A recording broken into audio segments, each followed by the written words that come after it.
Hello, everybody. How are we doing today? Okay, so I have a very special flight plan today. Also, updates. I am building the Discord server as we talked about last week, so that is coming along. I just want to make sure it's perfect. So please, if you're watching this on VOD, and I'm sure I'll get questions about it today, but expect an announcement, a formal announcement on it tomorrow, during Eve Mega Stream Part 3, because tomorrow we get our Kerbals home. But today we're just going to do some chill flying. We're heading out to Nevada. I know I've been flying in Colorado a lot recently, but currently there are quite a few flurries outside. So we will be flying in Colorado or Nevada today to do some sightseeing. Now, I crashed the Shock Ultra twice on stream last time, and I feel like I have to redeem myself. So we're gonna fly low and slow over a very interesting area of Nevada. All right, what plane or what color scheme do we want? Let's just keep the normal color scheme. Let's go to our weight and balance. I want to get a full load of fuel here. So we today, everybody, are going to fly through. We're going to do some bush flying in Area 51.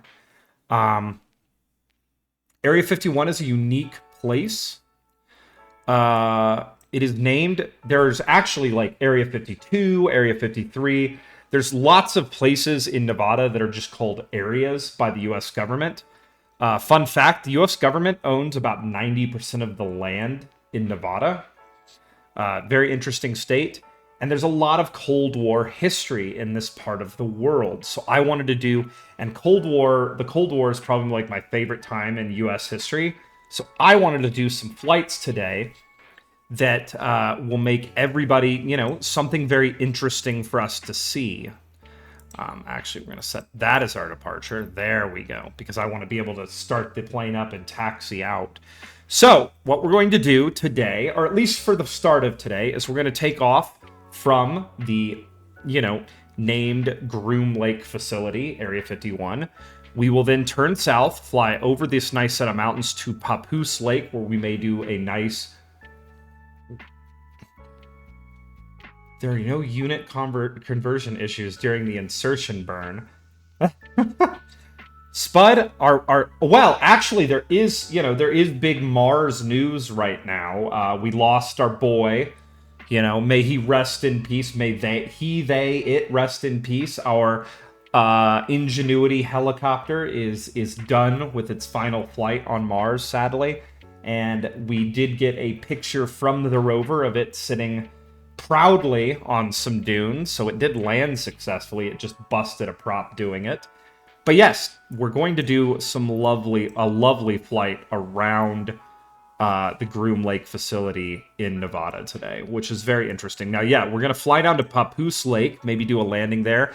This is where homeboy, what's his face? Guy who supposedly worked there. I don't remember his name, but he says that the alien facility is under Papoose Lake. We'll then turn west, and we're going to fly through the Jackass Flats, which I'm actually really excited to see how they look in Microsoft Flight Simulator, how they are rendered. This is where the U.S. government did all of its nuclear tests during the Cold War on U.S. soil. We eventually moved into the Pacific because the bombs got real big, but a lot of our underground and above ground testing was here. So we'll overfly that. There is the Yucca Flats runway right here, which is supposedly used to test drones. This facility right here is definitely a drone runway. So we'll go take a look at that, fly around that, and if we still have some fuel left... Yeah, exactly, Project Pluto. In fact, fun fact, nuclear rockets and jet engines for the SLAM project were tested out here as well. It was thought that if Project Orion was ever actually launched using nuclear detonation propulsion, it would have been launched from the Jackass Flats because the area is already a radioactive wasteland anyways. So the U.S. government was like, screw it, we'll launch from here. So yeah, we're going to do a lot of Cold War history today. And I'm gonna try to once again. I'm gonna try to redeem myself on the Shock Ultra after crashing it twice on last stream. Here we go. Also, Spud. Woo, Project... Exactly. Actually, there's several fun facts about this, but we'll get into them while I am flying. This is going to be a fun sightseeing flight today.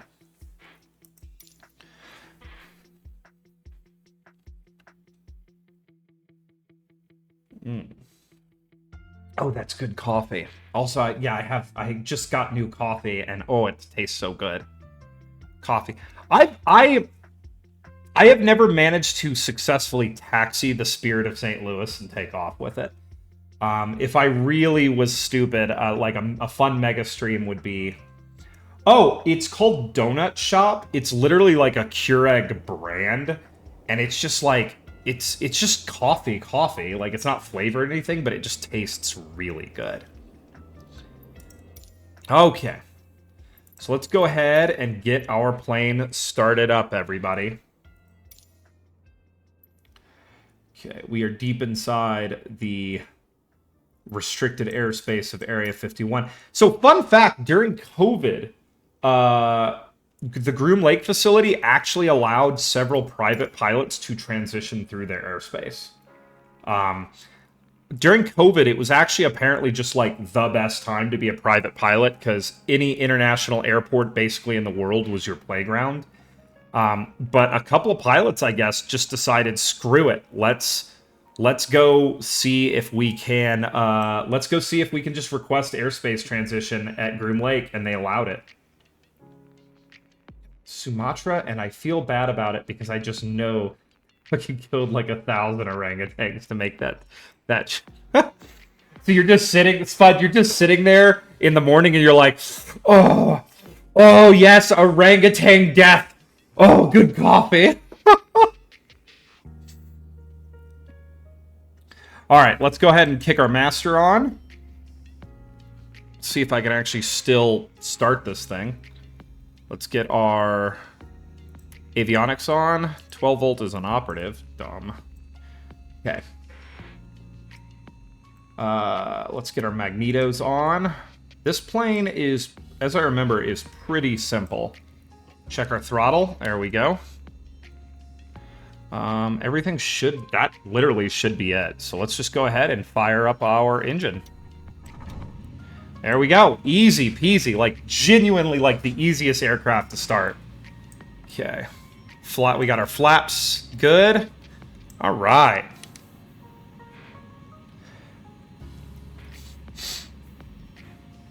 Yeah, I actually used to... In college, I actually was a barista. I had a pretty severe coffee addiction when I was in college. All right. So we have that set up. Is our VRFR map even loaded? There we go. Sweet. We have our thing loaded. Let's go ahead and go to ATC. Let's tune our traffic. All right, we're going to be departing south. So let's announce that. X-ray Tango Alpha Traffic Savage Alpha Sierra X-ray Golf Sierra taking off runway tree right departure to the south. All right, here we go. Let's go ahead and begin our taxi. JPL is going through some tough budget shit right now, and they had to lay off like 8%. I thought that blows my mind because like we're launching rockets almost daily now.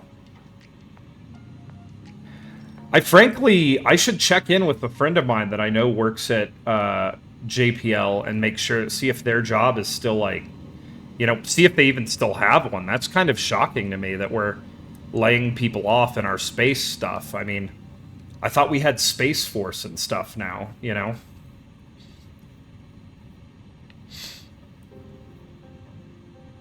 Okay, so we are going to just... Wow, it is a beautiful day in Nevada for flying, by the way.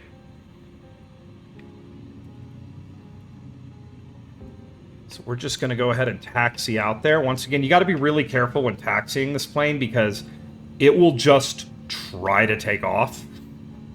Like... It desperately wants to fly. It's technically an ultralight aircraft, so you don't actually... you need like a lower version of a pilot's license to fly this thing. You know, if I were a wealthy individual, I would probably buy one of these IRL, despite my propensity for crashing it in Flight Sim. Okay, just puttering along through Groom Lake right now, getting out to the...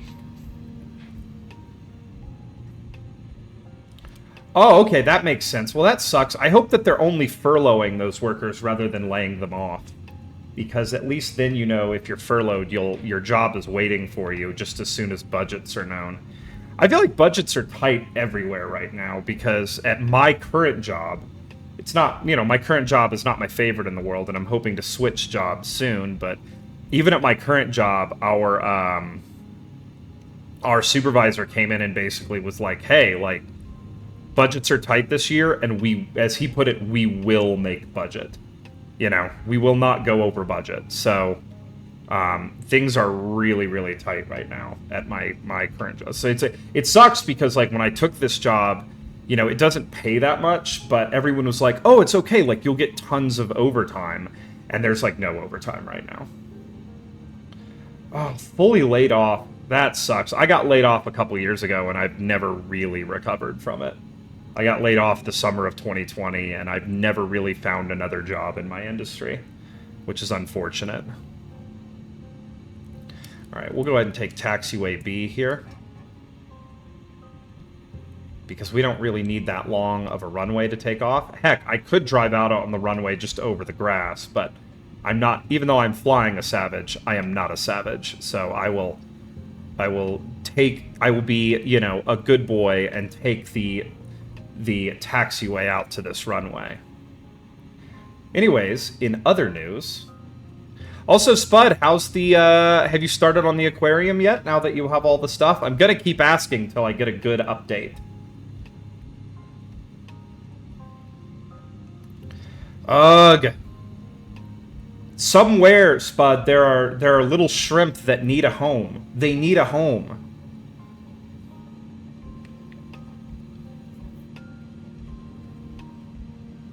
So, the only thing about flying out of Area 51 is because the runways are bajillions of feet long, there's, the facility is massive, so taxiing out takes forever. It's sad that so much of this is restricted, because this actually is kind of a beautiful part of the world that I think would be very fun to visit in person. I've actually had a road trip planned for years that I was going to take via motorcycle to drive around New Mexico and Nevada and see, like, all the old Cold War, you know, and alien stuff. Like, you know, go through Roswell, which I've been to Roswell before, and, you know, it's dumb fun. It's really fun. Go see Rachel, Nevada, the little alien cafe, stuff like that, you know? The PACE satellite launched. What is PACE? It's so underrated. Well, I'll be honest, I haven't seen Scott Manley's Deep Space update for this week yet, so I haven't gotten a chance to, like, learn what's going on in space news this week. I mean, the reason the Discord server isn't built right now is work was crazy this week, and I just didn't get a chance to really work on it. Which is, yeah... The update is there will be Discord server announcement hopefully tomorrow, because I'm going to work on it today.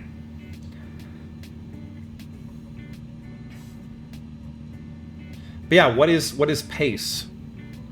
I must know. Also, the probe currently, God, I can't remember its name. The probe currently orbiting Jupiter, I know, took some absolutely gorgeous pictures of Io. Phytoplankton duration of phytoplankton blooms, and I understand plankton aerosol, cloud, and ocean ecosystem is a NASA Earth observing satellite mission that will continue, blah, blah, blah, and advance observations of global ocean color, biochemistry, and ecology, as well as the carbon cycle, aerosols, and clouds. PACE will be used to identify the extent and duration of phytoplankton blooms and improve the understanding of air quality. These and other uses of PACE data will benefit the economy and society, especially sectors that rely on water quality, fisheries, and food security. Oh, so it's going to protect my sushi. Yay! Okay, we're going to look both ways on this runway before we cross it. There we go. And then we're going to putter across this runway ever so carefully and get out to our main runway. Supposedly, this long runway is no longer in use at Area 51, but when it was in operation, it was the longest runway in the world. It's something like 30,000 feet long. One can only wonder what landed there.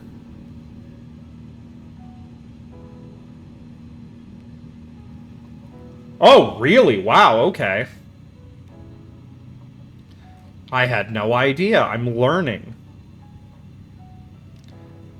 Okay. Oh my god, this is the longest taxi ever, but we're almost there, folks. And once we get to this runway, we are going to be in the air very, very quickly.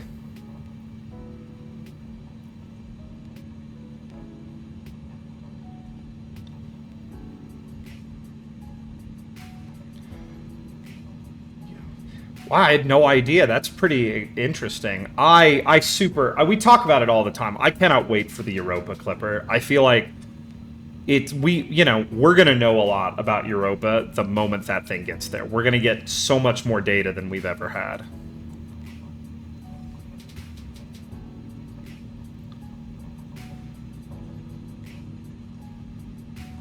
Okay, what's that? Give us an update.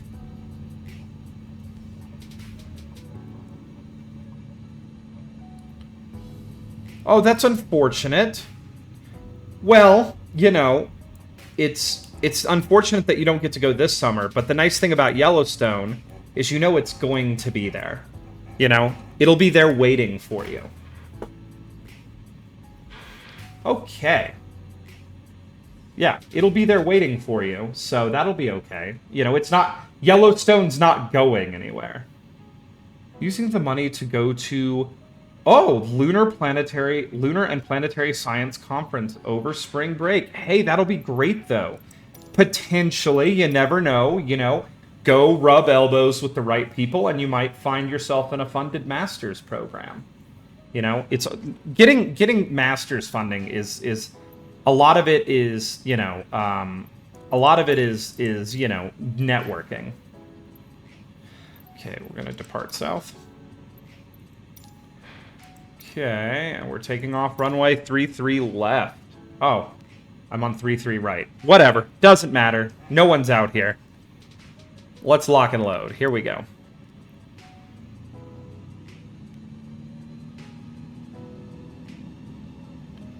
Okay, we're going to get set up here for takeoff.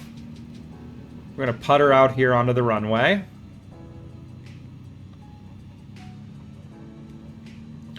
Ah, some beautiful snow on the mountains this time of year. Okay.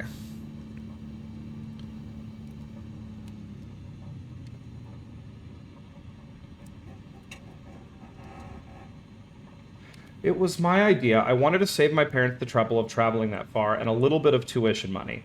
Plus, as you said, it could... I mean, that's the thing. It's also, just generally really neat. All right, here we go. Throttling up.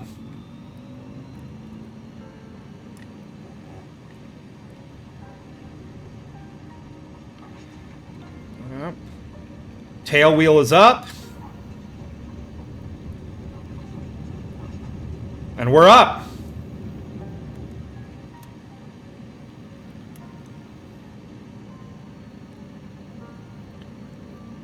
All right, let's go ahead and go. We're just going to immediately turn south because the airspace is fairly open. It is a beautiful day to fly out here in Groom Lake, Nevada. Oh, that'll be interesting. I know that was that was a huge mission, as I understand it. So that'll be really cool. Okay, coming around. And we're going to start heading south. So there's a beautiful look at the Groom Lake facility off to our right. There is actually, fun fact, there is a baseball field over there. Supposedly, too, there is an actual bar at Groom Lake, Nevada, that people can go to. between working on some of the most secretive projects in the world. Okay, we're gonna just... Come on, we're trying to trim up here. Come on, trim out for me, little aircraft. Okay. There we go. Okay, and now we are flying. One thing I love about this craft is once you do get it trimmed out, it'll fly pretty straight. You know, you can let go of the controls and really just let it find its own way. But that should be interesting. I know that Osiris was pretty... Some of the pictures are very interesting, and there was some very, very interesting stuff learned about asteroid geology during that time, that they are...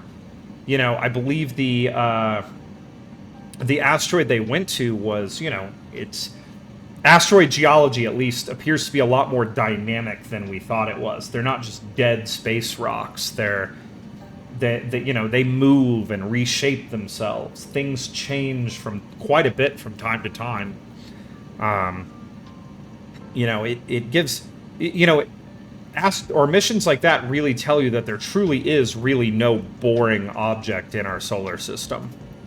You know, it appears wherever we go in the solar system, we find geologic activity, which is pretty neat. Oh, God, I cannot remember that guy's name who supposedly worked out at Area 51 and talked about the A's, the aliens. But... We're flying out to Papoose Lake, where supposedly underneath it, a facility known as S4 exists, where they keep the A's. Fun fact, I had to, years ago, when they were going to do the Area 51 raid, I tried to actually go to that, but I had to go to a professional conference during that week. And I wasn't able to ride out to Area 51, the gate, and be a part of that stupidity, because I really wanted to go. Even though it turned out to be like a tiny group of people, I still think it would have been pretty fun. Alright. But there are some nice mountains in our way that we're just going to pop over the top of. And after that, we're going to go land at Papoose Lake.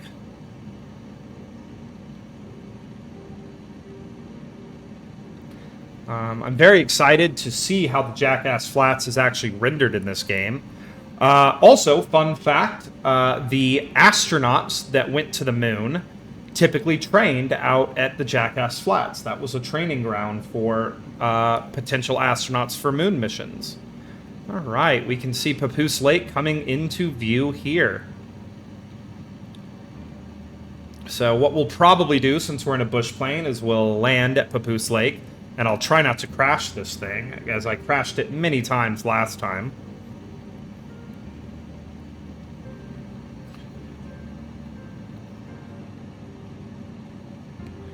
But yeah, we're just gonna pop over these nice mountains here and do a quick landing. Let's go ahead and check our location here. There it is, coolio.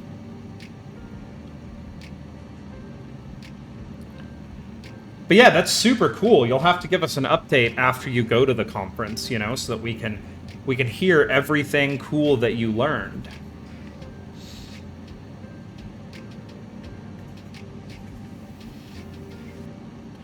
All right. So we'll pop our nose down here.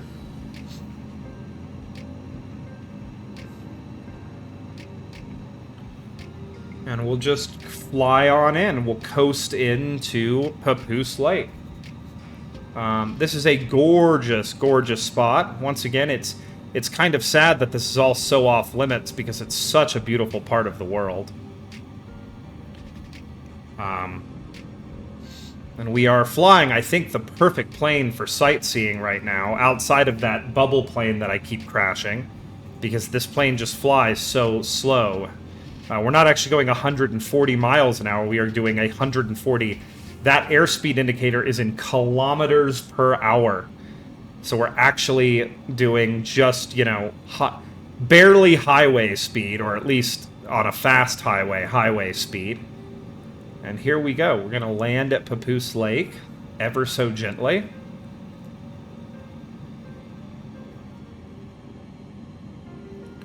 So we're going to start bleeding off a lot of our speed. Trim our nose up. Here we go.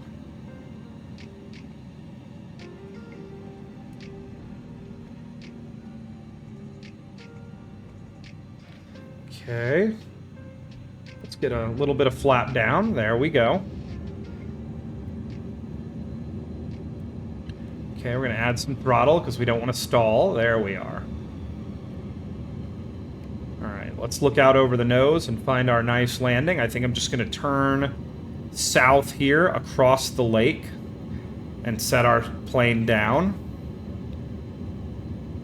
Here we go. Let's pop another stage of flaps in. Oh, and the speed really drops.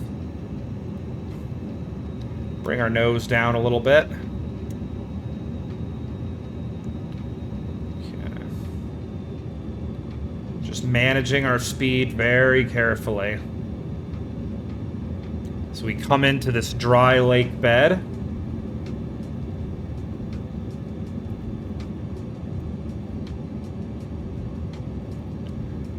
I crashed a lot of planes on my last flight sim stream, too. I think I crashed the Dark Star as well, because landing that thing is freaking impossible.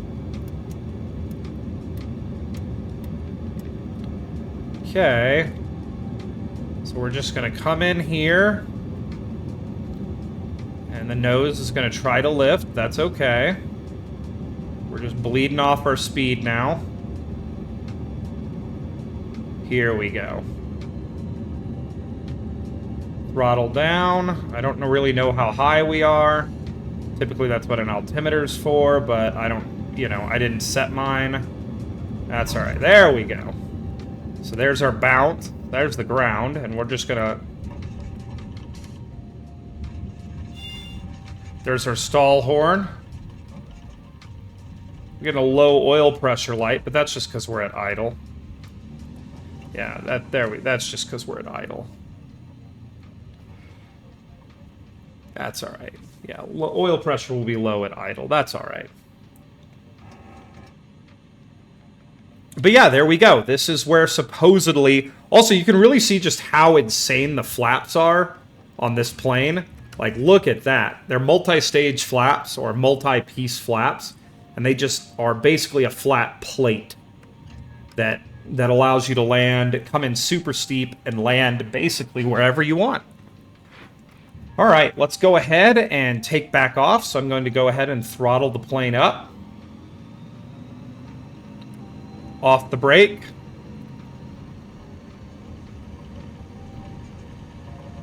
Oop. There we go. And we're up.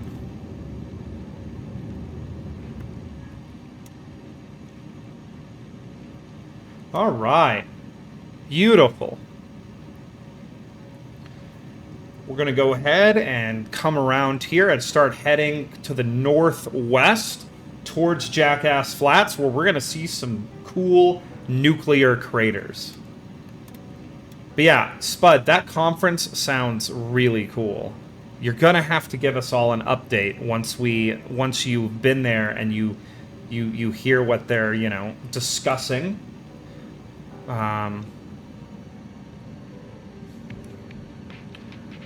right, beautiful.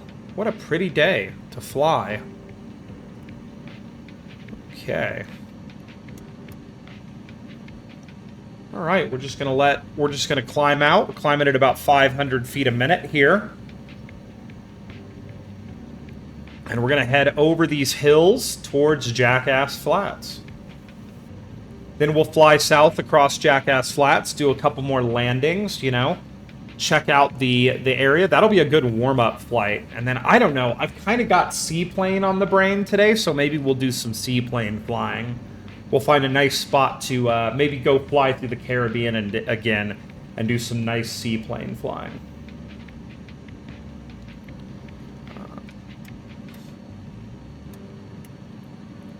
All right, there we go. I'm just getting trimmed out here. and just enjoying kind of just the fun of it, you know? Such a pretty area.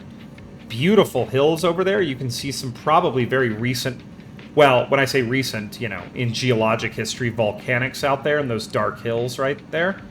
Fun fact, the United States, the western United States was fairly volcanically active when the subduction zone of the Pacific Plate under California stopped being a subduction zone and became a giant transform fault, the San Andreas Fault.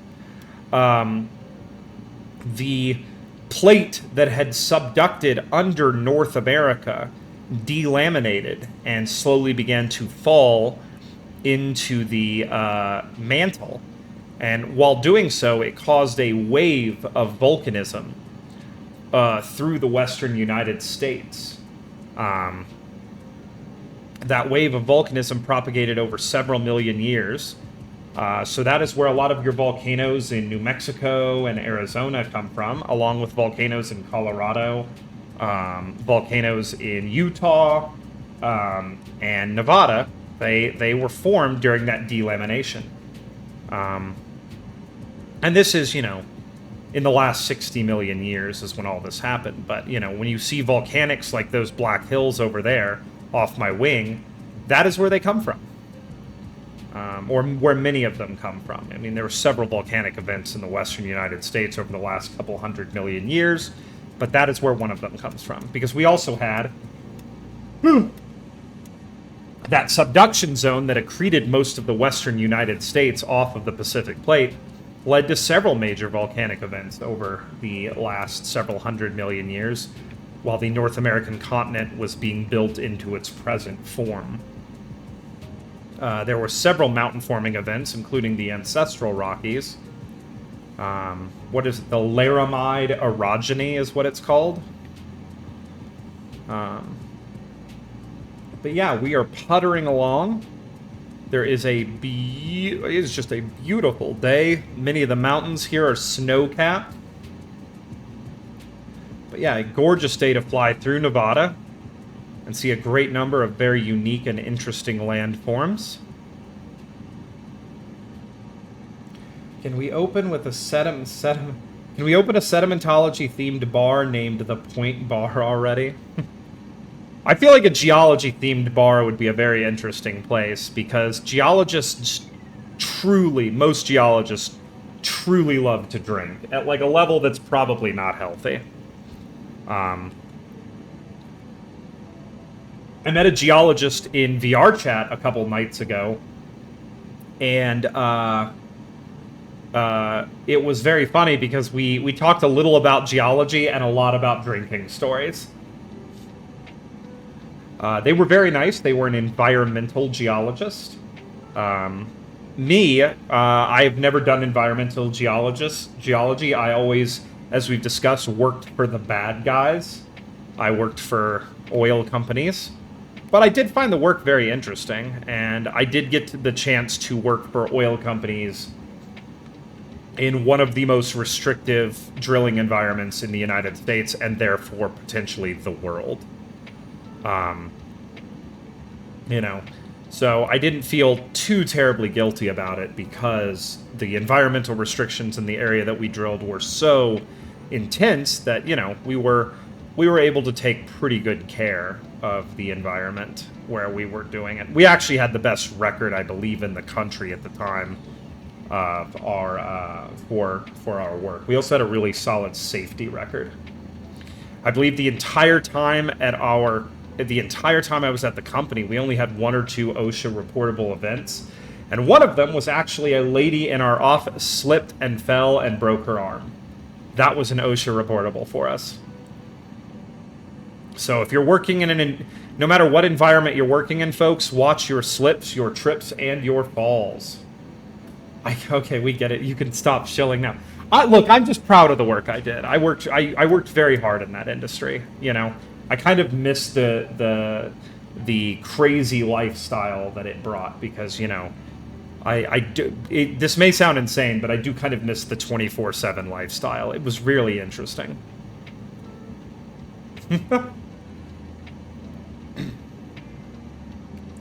What else? What else? You can actually see some heavily inclined beds on this hill next to us. You can see the terracing and the snow showing us how inclined the beds are. Those look to be about 50 degrees, roughly. You can see me just coming by them right now. Yeah, dipping at about 50 degrees. Very interesting stuff.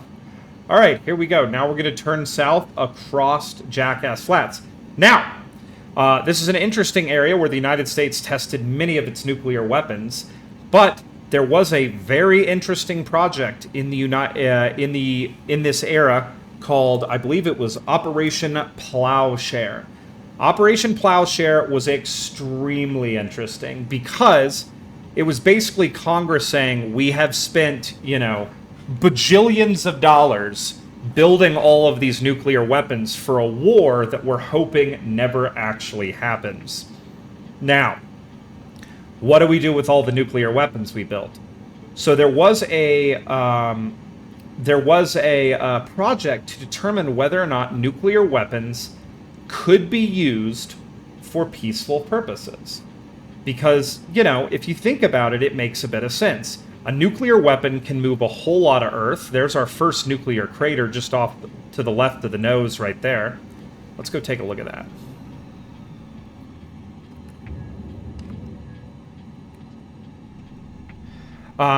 But yeah, the concept was, can we use nuclear weapons for peaceful purposes? Oh, there's 2 more craters off the nose right there, too.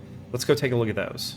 So I'm going to slow way down and get our flaps out so that we can just fly very low and slow here.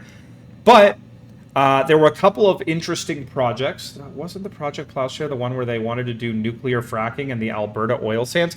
Precisely, as a matter of fact.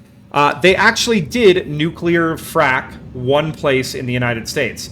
I was coming around to that point. The only Plowshare project that I know of, that I think we know of, that was ever actually tested was a nuclear detonation in the Piceance Basin in Colorado. The plan was to fracture gas-bearing beds to increase production. And it didn't really work. What happened is it basically turned the beds that were detonated into glass and dropped the permeability of those beds to 0.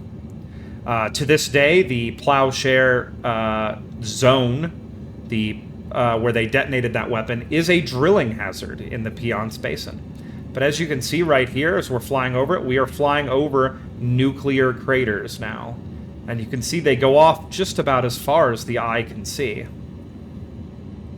There was another proposed plan for Plowshare, and that was to create... There was a town in Alaska that wanted to have a harbor. So the plan was that they would detonate a nuclear weapon underground, shallow water outside of the town, and the subsidence crater, which is what we're seeing now, would create a harbor for the city. Now, this plan was shut down. They did not, this was decided that after, I believe, the Piceance Basin detonation, it was decided that this was no longer a good idea. But yeah, there were a great number of projects proposed for moving large amounts of Earth very, very quickly and easily using nuclear detonations. Now, that is not the only time in the history of our world that nuclear weapons have been used for petroleum extraction or in the petroleum industry. Those wacky guys, the Russians, also detonated a nuclear weapon as part of their oil extraction industry. Oh, I was just explaining how there was a discussion for Operation Plowshare to create a harbor for a small Alaskan town by detonating a nuclear weapon under the seabed and causing a subsidence crater that would create a harbor for a small town in Alaska. And then I was moving on to this concept that, yes, there was actually... The Russians also used nuclear weapons in fossil fuel extraction. So, This is a very interesting story. The Russians had an issue with a out-of-control well that had blown out and was on fire. I believe it was in Kazakhstan, actually. They tried for years and years and years to stop this well from burning and being, being out of control because it had blown out, and they just couldn't get it to stop.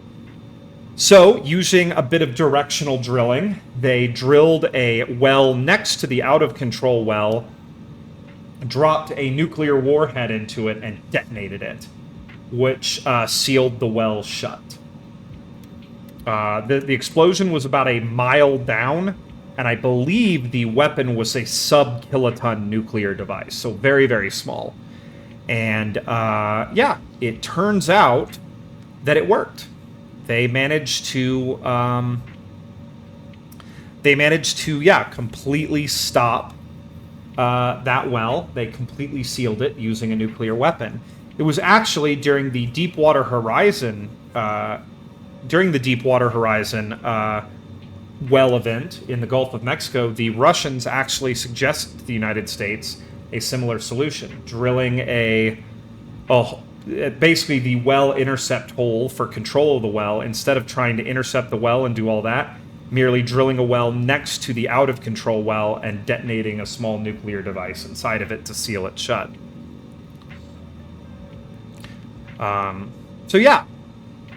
For peaceful purposes, nuclear weapons have been used twice in the petroleum industry. One was successful, the other was not successful in the slightest. But yeah, there was a huge discussion about what we were going to do with all of the nuclear crap that we created in the Cold War. Now, fun fact, some of the plutonium used in our RTGs, our radiothermal electric generators, on our spacecraft actually does come from plutonium reclaimed from nuclear devices. So to this day, we are still using nuclear weapons for peaceful purposes. I find that a little bit beautiful, that we're taking apart weapons made for destruction and using the materials of those weapons for scientific gain. I think that's kind of a beautiful and wonderful thing. It gives me some faith in humanity, and at a time where sometimes our faith in humanity can be a bit low. But yeah, Cold War history is one of my favorites. The original SR-71s, the CIA version known as the the National Reconnaissance Office version, known as the A-12 Oxcart, was flown from this area. It flew higher and faster than the SR-71 Blackbird. Also, fun fact, the SR-71 Blackbird was actually originally called the RS-71. But the President of the United States, in revealing the craft, called it SR instead of RS.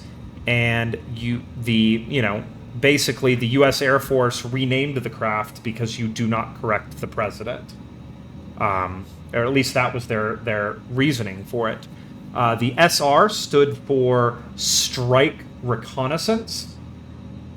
So, there, I believe, was a single version of the SR-71 built to be a high-altitude supersonic interceptor.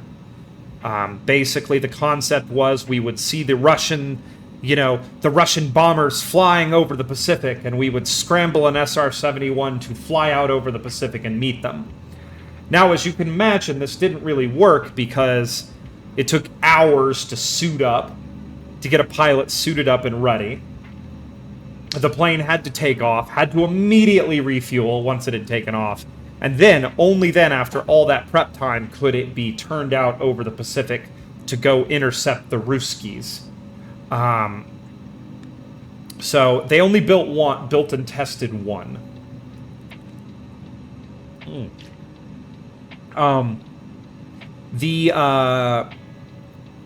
There were several other aircraft that we know of that were definitely tested out here.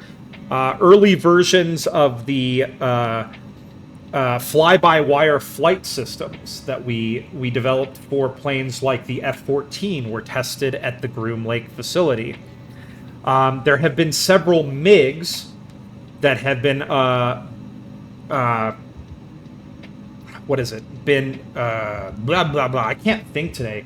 Been acquired by the United States through various means that were apparently have been tested at the Groom Lake facility. I believe the Foxbat that the United States obtained when a pilot defected from Russia and landed his Foxbat in Japan was moved to the Groom Lake facility and tested here. Some days on where the whole concept is, what if we weren't instead of backing off after the face? See, that's the thing. I have always been very, very curious, Spud, about the concept of the nuclear car. Like, it is the last place you want a reactor, and because of that, I have always been fascinated by the nuclear car. Interestingly enough, nuclear steam locomotives were heavily researched by the United States and the Russians. The Russians actually built one. They built a nuclear steam locomotive. Because the concept of the nuclear steam locomotive was really interesting. Number one, you would only have to refuel them like once every 5 or 6 years. The other thing too was in Russia, there are towns in Siberia that are so unbelievably cold that if you have like a power plant failure or something, people are going to die. So the Russian government, the Soviet government at the time, believed that one of the ways they could avoid these catastrophes was they essentially could have a nuclear steam locomotive or a couple of them standing by in the winter, and they would rush them to these towns in Siberia if the power went out, and the locomotive could just hook onto the local grid at the town and power the town through the winter if need be. They did test this on a couple of occasions, the Russians did, so yeah, they actually built one. So yeah, nuclear steam locomotives were super interesting. And then, I mean, of course, you have to, if we're discussing what could have been with, atomic technology, and we're going full Fallout here, there was actually discussions about nuclear aircraft as well.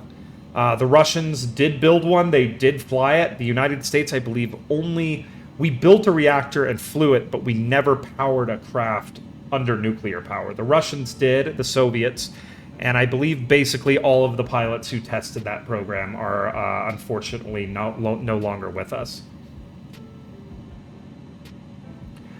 They did, actually. They had RTGs that powered towns, the Russians did. I mean, everybody was full in on nuclear technology, in the 50s and 60s because this was going to be the future. We had basically an unlimited supply of power. It was, everyone was like, "Oh my God, that nuclear energy. This is going to change everything." We're no longer concerned with any sort of energy problems. I am still a big proponent of nuclear power, actually, which honestly might have been a good idea. Was nuclear cargo ships? Yeah, this was discussed quite a bit. And unfortunately, basically major maritime insurance companies basically said they would never insure a nuclear cargo ship. So that is why we don't have them. Now, our good old friends, the Ruskies, did build a nuclear icebreaker. I believe they actually have several more planned right now. Basically, to open up Arctic shipping for them, they built a nuclear icebreaker. Alright, here we go. We're coming in very low, very slow. Going about 50 kilometers an hour right now. Or no, just above 50. So, 30, 40 miles an hour of airspeed. This is like the slowest plane ever, which is awesome for sightseeing. Okay, we're just gonna nose up a little bit. And we're gonna ride the horn all the way in here.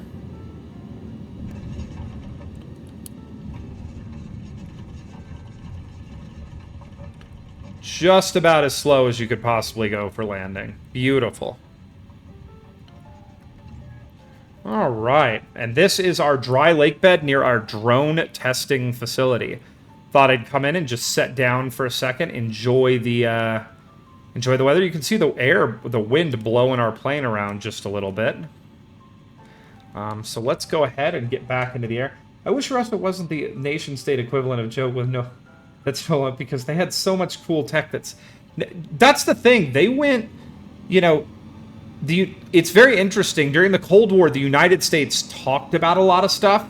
Russia built the stuff, you know? There was this craziness to Russia during the Cold War that was very interesting, you know?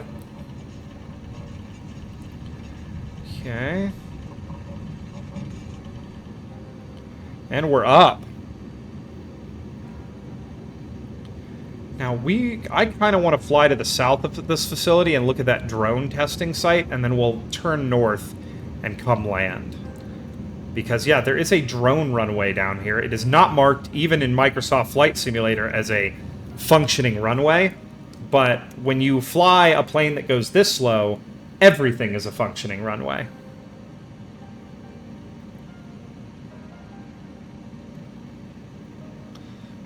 Alright, so we're going to just putter up to altitude here. Going to trim our nose down just a little bit. Okay, a little too much. We'll trim back up. There we go. Just get her nicely set up and flying, and we're going to just putter over here. What a nice... wow, an hour has already gone by on the stream? I cannot believe that. There it is. There's our runway, everybody. Unmarked, of course. Oh, you better believe I'm going to come in and land here. You better believe I'm landing on this sucker. Okay, I'm not even going to need the full runway here. Let's, yeah, let me fly over and take a look, and then we're going to turn around and land on this sucker. My summary of the USSR's history is... Russia gaslit the world into believing it was a superpower for 50 years. Then once the cardboard cuttings fell over, it immediately died. I mean, that was kind of it. I mean, there's actually that amazing story of the astronaut that was on Mir when the Soviet Union fell. And like, you know, the country that he launched from no longer existed when he came back. You know? It's such an interesting story. Okay, I need to see what this runway is labeled. It's 19, I think, so we'll come around to 350. I should have a compass in here. Oh, yeah, it's down by my feet. So we'll come basically north.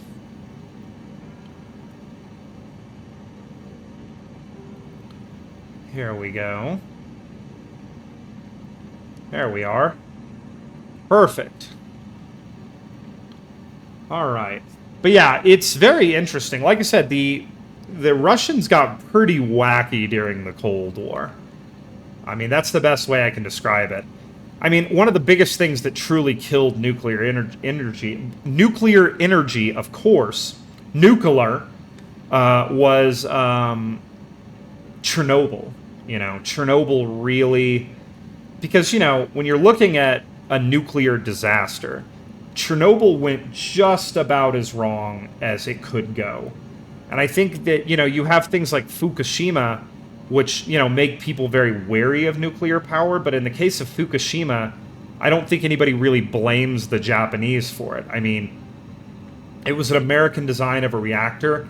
And, you know, it was hit by both a major earthquake and a tsunami in the same day. You know, it was, and, you know, that, they did a lot of work to actually, contain the Fukushima disaster. But in the case of the Russian government for so long did not want to even admit that Chernobyl was a problem, so of course it metastasized. You know, like, had they reacted quicker, they probably could have contained it better.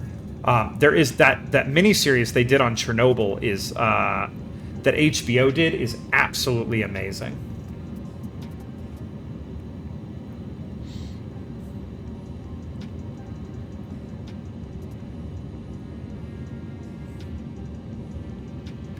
Well, and yeah, that's the coolest part of it. The other thing too is like you look at things like the Foxbat, right? I think it's the MiG-31.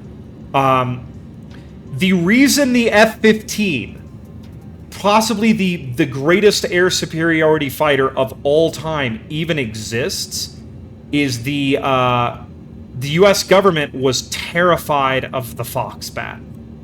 You know, like. We believed everything the Russians said that the Foxbat could do. And because of that, there we go, now we're down. Because of that, because of that belief, oh, what was that? Oh dear. That's a little bit of a glitchiness there, a little glitchy-witchy. But yeah, because of that belief that everything the Russians said the Foxbat could do, it actually could do, we developed the F-15. And only later, when we actually got that Foxbat from that from that pilot, that Russian pilot who landed in Japan, did we realize that there were some very interesting things the Russians had not told us. One of which was the fact that at its max speed and climb rate, the Foxbat would basically eat its own engines. Like, it could not sustain that max speed for very long, or it would begin to tear its own engines apart. But because we believed all that, we were like, well, we have to have the best fighter in the world, so we developed the F-15. I think a lot of, kind of flight games and stuff make the F-15 seem a little bit boring, but the F-15 is actually just an insane aircraft. Like, it is amazing that thing can do the things it can do. It is also, the F-15, funnily enough, the only aircraft to have ever shot down a satellite. It was chosen for that mission for an anti-satellite munition by the United States because it could accelerate while going straight up, which would be required to launch the payload that would then fly into space and hit a satellite. The munition used is actually very interesting. So it was a multi-stage missile that, when flying upward, would eventually drop a kinetic impactor that was guided, I believe, by infrared cameras cooled by helium, cooled by liquid helium. And as it was approaching its target, it would spin itself up. And it was covered in these tiny little single-use, I guess you could say, like, solid rocket thrusters.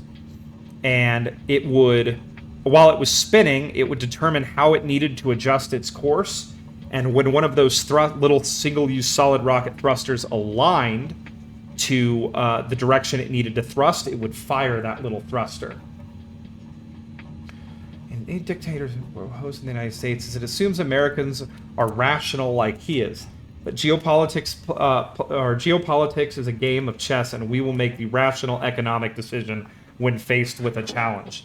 That we aren't actually the insane cowboys we seem to be. I mean, that's the interesting thing about the United States when it came into Cold War foreign policy. There were so many cases of the United States just being like, screw it, spend all of the money. Like Star Wars. Star Wars was this insane program that we were going to have satellites with lasers that would shoot down incoming missiles. We spent hundreds of billions of dollars on a project that never came to fruition. There is actually some theory that Star Wars, our beginning of development of Star Wars, and then the massive financial cost of it to the Russians to try to counter it, is one of the things that made the Soviet Union fall. There is actually some interesting data showing that Chernobyl helped or sped along the fall of the Soviet Union because they had to spend a fortune to change Chernobyl. And sorry for the little boringness here. I'm just taxiing down this drone runway, which Microsoft seems to think is a grassy field in the middle of a desert, because I want to go over here and see this facility. That is just off my nose. I guess it's just a bunch of buildings, so it's not really that cool, but I think it's neat that there's a secret drone facility out in the middle of the desert. All right, let's take off and get to our destination on this flight, which is just a couple, like 1,000 feet away, but I'm being lazy. Okay, there we go. And we're flying. Here we go. We're up.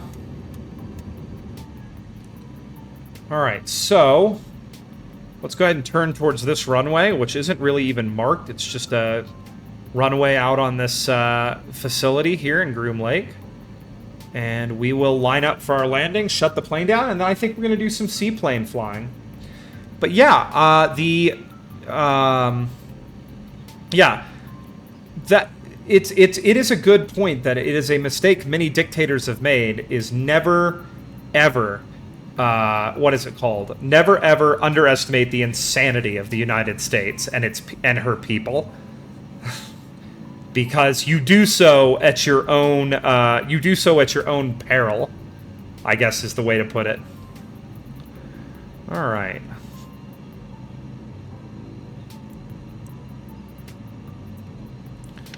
So there is no real runway here. I'm assuming I kind of just land out on the lake bed and then taxi into our facility here. So let's go ahead and set our landing up.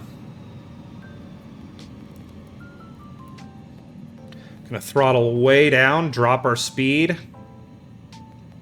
Flaps down. Okay, we'll throttle back up just a little bit so we don't stall.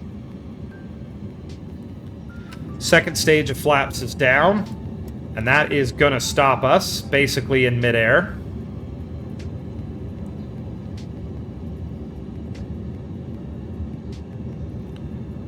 We are just gonna come right on down here. Okay, we can see a vehicle driving on the lake bed there. At least it looked to be one. Whoop.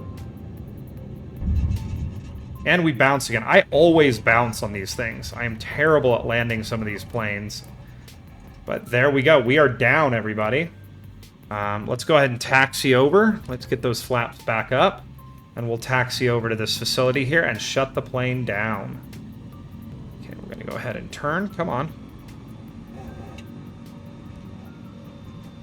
Okay, there we go. All right.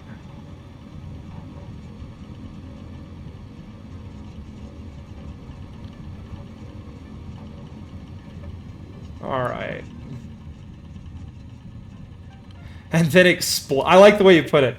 Then, and then an expendable cosmonaut into orbit, assuming we wouldn't follow the rule. We would follow the rules and take the hit. Instead, we spent 2% of our GDP for a decade landing humans on the moon. Decades before most engineers considered it physically possible. Just to say, nuh-uh. So, fun fact, I dated a girl in college who did not believe we had been to the moon. And her argument was that the technology simply wasn't there for us to do it. And my response to her always was, like, do you realize how seat of the pants the moon missions were? Like, how unbelievably... The fact that we didn't lose more people than just the astronauts on Apollo 1 going to the moon is kind of a miracle, you know? And it stands to show just how insanely, like, you know, how NASA was just basically like, no, we'll take all the risk, you know? All right, let's go ahead and shut our engine down. And we will turn our avionics off. And that's basically it. That is how complex this craft is. It is a very simple, and we'll turn our master off. There we go. This is a very simple craft. Like 4 switches, and I just turned it off. All right, let's go ahead. That was a great flight. I had a lot of fun. Let's go ahead and head back to our main menu, and we will begin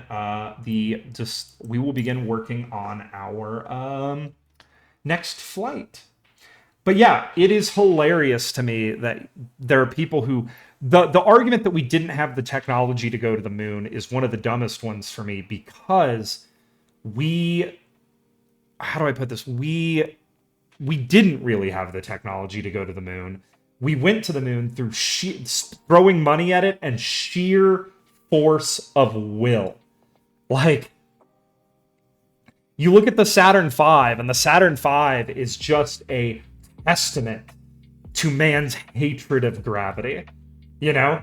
It is every stage of the way it was, well, we need to carry this weight. Do we make our moon craft or our moon mission lighter, or do we make the rocket bigger? And pretty much every time they were like, rocket must be bigger. You know, you think about this, like, we didn't even really have modern composites when we went to the moon. We just made the rocket bigger. I mean, the Saturn V burnt the equivalent of 3 elephants every second worth of fuel. Like, you know, it is, yeah, like I said, a testament to man's hatred of gravity. Glen Canyon Dam, Navajo Bridge. What is this? East Mitten Butte. Interesting. Wow, there's a lot of interesting stuff down here. What is this? Wupatki National Park Monument. Interesting.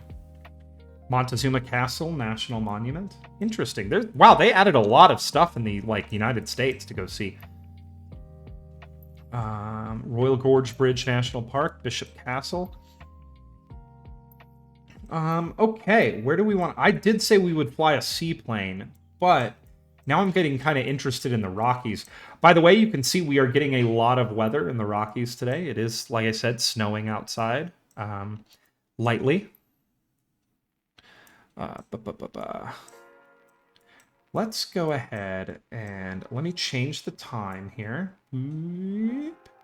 Let's go take a look at Japan. We might do some sightseeing in Japan, because fun fact, there is an airport in Japan, or there is a fun sight to see in Japan, a place I have been.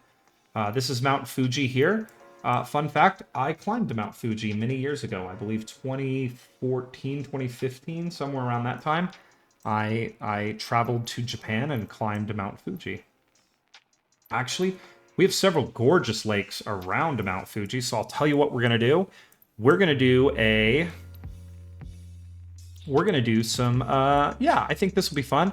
Let's do some flying around Tokyo, and we'll head out to Fuji and take a look at it.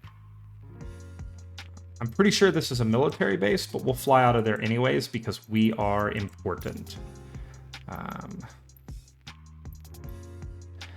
we will go ahead and zoom out, and we can just set this as our... Yeah, let's set it as our arrival as well. Okay. And then let's add some sights. What is this? A wind tower. You know what? Screw it. Let's go check it out. Let's add that. Tokyo Gate Bridge. Let's add that. Oh, do they have the tower? Oh, there's the sky tree. Let's add that. That's pretty neat. Ooh, let's go in here. Okay, there's Tokyo. Tokyo Metropolitan Government Building. I believe the Tokyo Metropolitan, or there is a building in Japan that was basically like a one-to-one copy of the Empire State Building. It's really interesting because you see it in, let's add Tokyo Tower. Okay, let's go ahead and we'll start flying out towards, wow, there's a lot of good places to land. Wait a sec, this runway is tiny. How long is this? 1,700 feet. Wow, okay, interesting. Let's fly to Yamanaka Lake. Let's add that. We'll fly to this lake as well, and we'll go and fly over Mount Fuji. All right. It's saying this is about a 2-hour flight. We're going to go ahead and switch planes, though, to make it a bit quicker. But yeah, Tokyo is actually one of my favorite cities in the world to travel to. I'm a bit of a weeb, if you can't imagine by my anime girl avatar here. But also, I just really enjoy the town. You know, there are a lot of different places that you go to when you travel. And some places vibe with you, and some places you don't really vibe with. But in Tokyo, I've always felt that I kind of vibe with the town. We're going to take up the Icon A5, a great little aircraft. Let's go ahead and set our weight and balance up for it. I'm going to add as much fuel as I can because it is, you know, it doesn't go very... It only carries 20 gallons of fuel. This is not a small aircraft, or this is not a aircraft with a ton of range, but you can see, like, you can get a lot of places. It's pretty efficient. All right, cool. Let's do this. So let's go to fly. We'll have to change the time of day because we're going to start at night, but that's easy enough to do.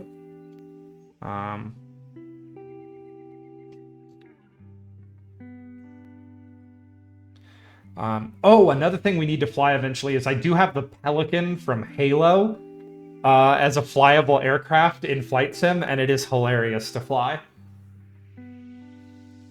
Little bit of Microsoft synergy with another property that they own there.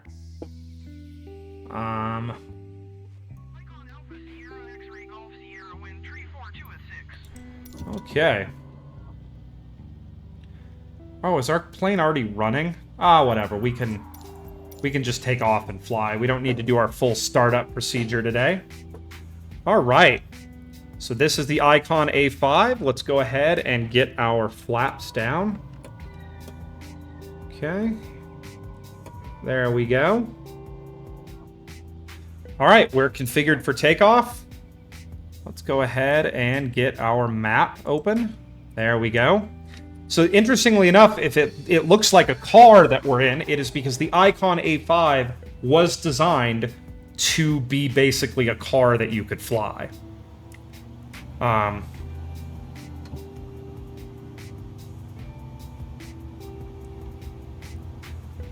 Who's Bonzi Buddy? I don't know who Bonzi Buddy is, unfortunately.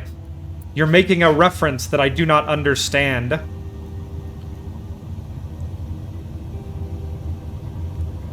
Whoa.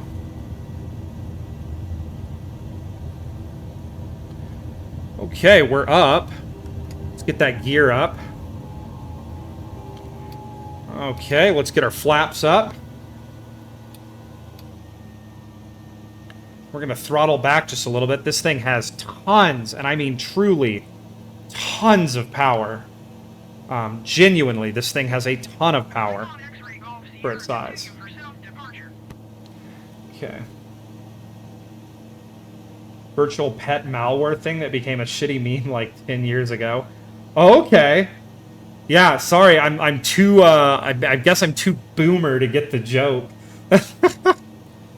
We can see beautiful Mount Fuji in the distance there. You can see it from many parts of Tokyo. It is pretty amazing stuff. All right, we're going to come around here. Now, there is no autopilot in this plane. All right, stop yelling at me, bro. I'm working on it. Kisarazu Tower, Icon Alpha Sierra X-Ray Golf Sierra, continue for south departure. Okay. Yeah, the Icon A5 was made to be very car-like in its, what is it called? Its ergonomics. So, it is a pretty unintimidating aircraft to fly. Now, I will say this, that does come with some issues because, unfortunately, Icon A5s have been crashed fairly often by their owners. There are, sadly, several videos online of people crashing their A5s because the plane is very, very, very unintimidating. So I think that leads a lot of people into complacency with it. All right, here we go. I can actually close my VFR map because the map that is displayed for navigation here is very easy to use. Okay, we're going to trim the plane down just a little bit. I'll actually walk everyone through the interior of the A5 right now while we're flying. As you can see, we have an angle of attack sensor, front and center. And what this allows you to do is if I throttle back just a little bit, and the plane's already trimmed up, you can see the angle of attack will begin to rise.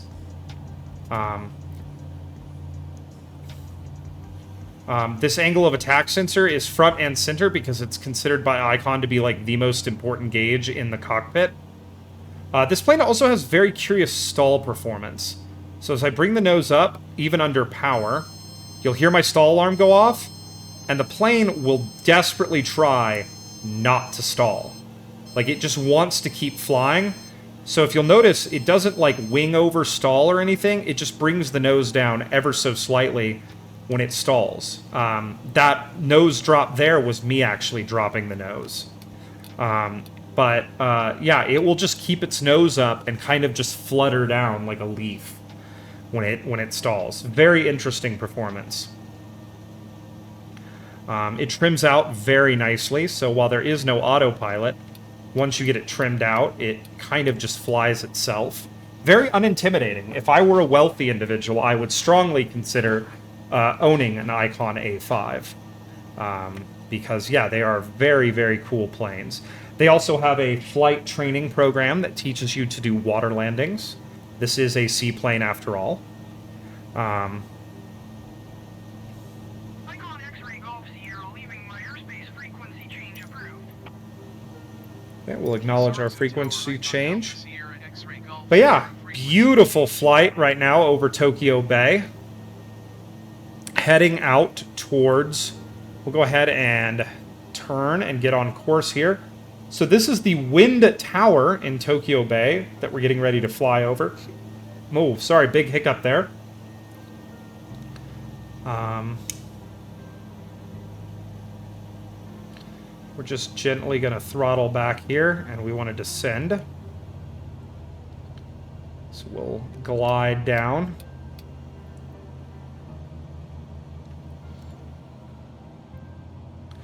And yeah, we can just fly down and take a look at this Wind Tower is what it's called. And then we will turn towards our next location. Actually, I don't know if this is the Wind Tower. I don't know what this thing is.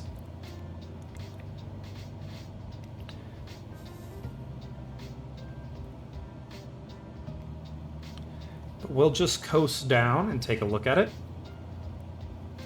See, the virtual, like, pet or assistant that I remember most from Windows is, of course, our boy Clippy, the paperclip that no one likes.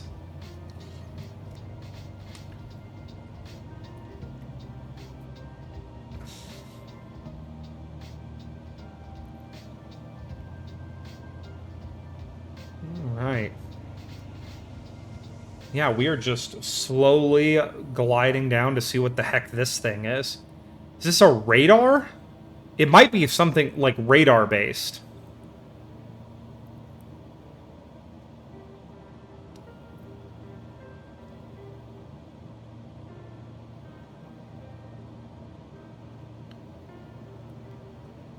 Beautiful day to fly around Tokyo, too.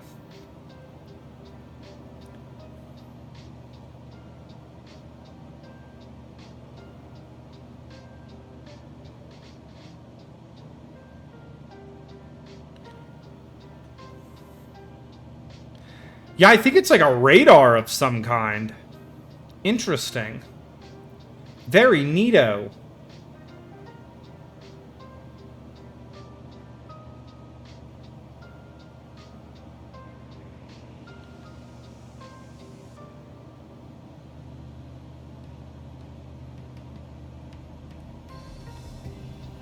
That's pretty cool.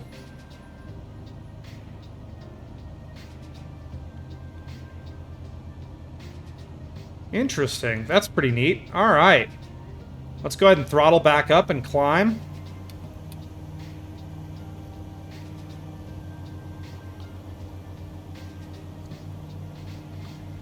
Bring our let the throttle just bring our nose up and start climbing out.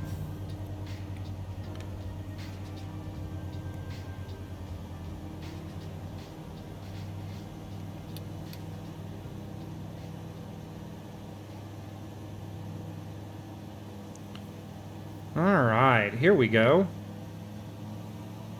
We can see a tower up there for an airport. We are going to overfly this airport. I'm sure it'll be fine.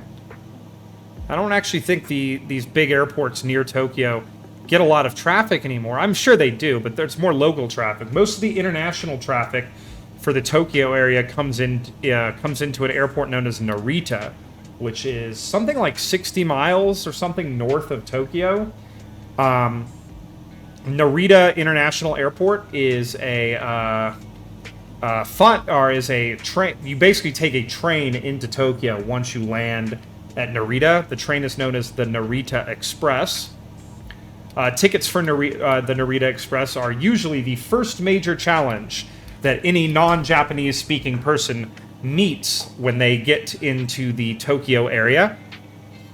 The second time I went to Japan, they had, they were preparing for the Olympics, so they had actually made the process of getting your Narita Express tickets way easier, but they used to be super hard to get. The first time I went there, like it was the initial challenge. All right. So back on course, taking a look at that airport off our wing there. Hopefully they'll let us just sneak beyond the end of the runway, and we will get into Tokyo proper here. Tokyo is, I believe, the largest metropolitan area in the world. It has a daytime population of something like 40-something million people. My first journey there, I didn't really know any Japanese, like even conversational Japanese. I knew like 5 words, so even though the place was extremely crowded, my first trip to Tokyo, I'll kind of never forget the sense of just loneliness. It was, like, not lonely in a bad way, but... Oh, okay, Spud, thanks for stopping by. Thanks for chilling out. And definitely make sure to tune in tomorrow, because we're doing the Eve Mega Stream Part 3, getting our Kerbals home. So, but yeah, have a great day, and thanks for stopping by. But yeah, there was kind of a profound... Oh my god, there's a bridge, and we need to fly under it. But there was kind of a profound sense of loneliness when I was in Tokyo. And it wasn't bad, it was just interesting, because you're surrounded by people everywhere you go. But, because you don't really speak the language, and the language is so alien compared to anything, like any Romance language, or Germanic language, you are just kind of alone. It's very interesting. I very much enjoyed both my trips to Tokyo, though. Last time I was there, I ate fugu, which is, the poisonous blowfish, and it was pretty yummy, actually. I can see why people, risk it. Would I eat it again? Probably, if I could go. You want to make sure you go to the right restaurant, but I think I would eat it again. I was there with a friend when I ate it, and we did make a lot of jokes about how it was definitely the last meal, Alright. Nice, pretty Tokyo bridge here. I believe the Rainbow Bridge. I don't know if this actually is the Rainbow Bridge, but we're going to fly under it no matter what, because flying under bridges is cool. So...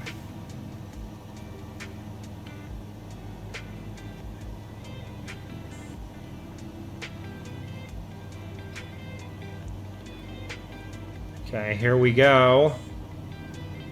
Now, there were some buggy bridges in Flight Sim for a while, so we'll see if it'll actually let me fly under it. There we go. Heck yeah. Woo! All right, let's go ahead and throttle back up.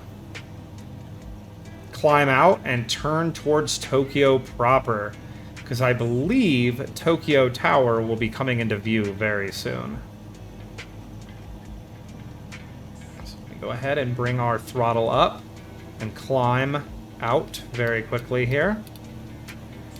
Let's trim for a climb, and let's gain some altitude.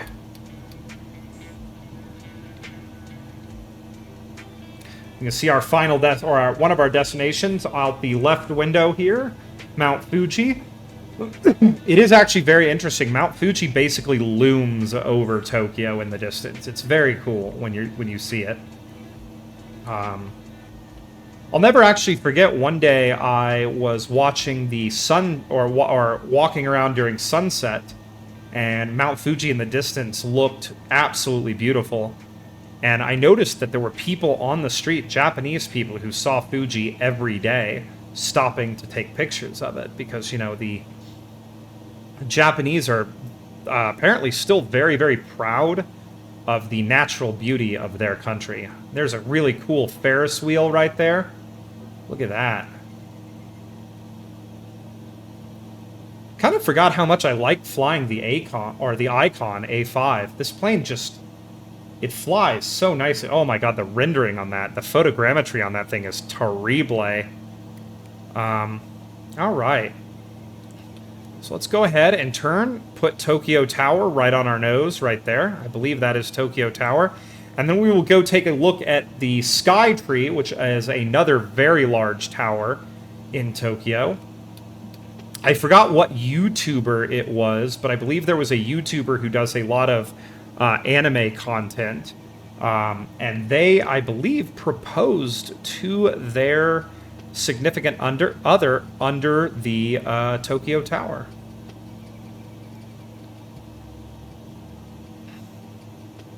So yeah, we will putter over to the tower here. You can see just the vast number of skyscrapers that exist in Tokyo. The metropolitan area is absolutely massive, absolutely huge. Funnily enough, when I was there, traffic was very light. Very few people drive anywhere. People basically are very much into public transportation in Tokyo. And it has one of the most developed public transportation systems in the world. If you are willing to take a train or a bus, there are, I think, 4,000 or 5,000 different locations you could take a train or bus to in the Tokyo metropolitan area. So there is our Tokyo Tower, I believe. I'm trying to locate the Sky Tree, but yeah, there we go. Look at that. Beautiful. Neato. All right, let's go ahead and turn this way. Try to avoid hitting any buildings. So we'll go ahead and turn this way. There it is. There's the Sky Tree. So let's go take a look at the Sky Tree on our Tokyo metropolitan area sightseeing tour today.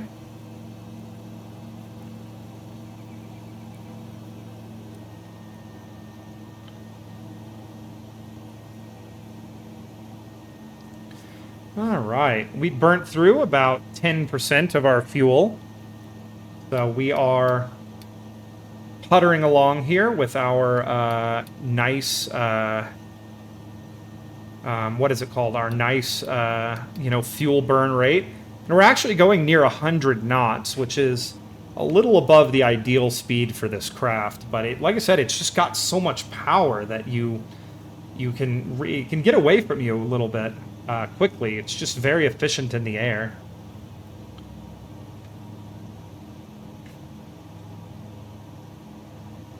One of my favorite neighborhoods in Tokyo is Shinjuku. I really like that because it has the Golden Gai district, which is this little tiny, basically it's like a half a square block with like 300 bars in it. And all of the bars have unique and interesting themes. And they're tiny. All of them only hold like 5 or 6 people. And you just pop into the bar, and it really kind of forces communication because you're sitting so close to people. There's another area like that called Drunkard's Alley, which is near Shibuya. And that area is very interesting. It has one of my favorite bars in all of Tokyo in it. The bartender is very nice. And the fun thing about that is if someone that's deep inside the bar wants to leave, everybody has to file out of the bar so that they can leave. It is that small.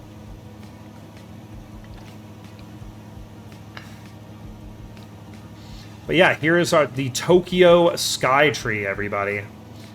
This is a large observation tower, and I believe it has a radio transmitter on top of it.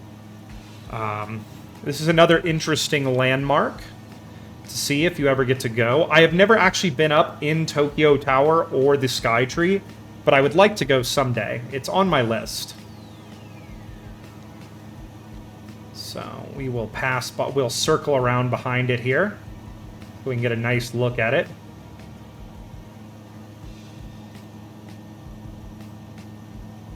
Oh, there it is. Beautiful. Beautiful. All right, let's go ahead and turn here to the next leg of our journey.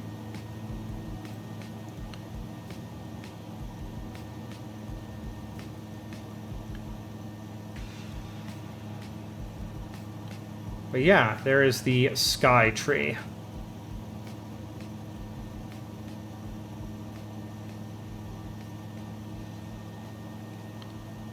Okay, our airspeed looks good, and now the plan is to putter on out to our next location. I actually don't know what our next location is. Let's take a look. Oh, is that the one? Yep, I think that's going to take us all the way out to one of the lakes near Mount Fuji. So we've got a bit of flying to do over the Tokyo metropolitan area here. So I will just give us a little bit of throttle so we can get there quickly, but a fuel burn looks good. The plane is really nicely trimmed out right now. Yeah, here we go.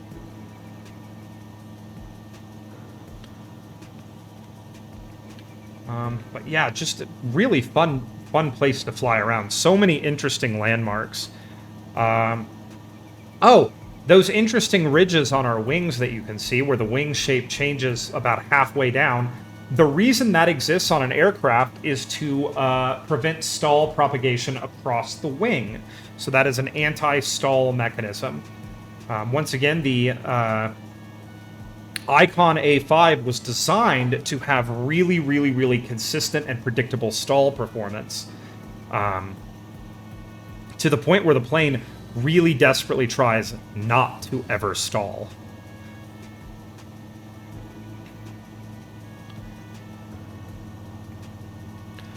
You see Tokyo Bay out there just looking gorgeous.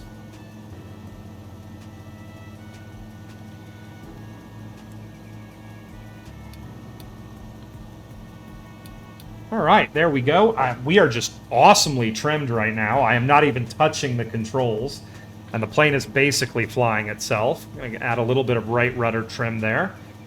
There we go.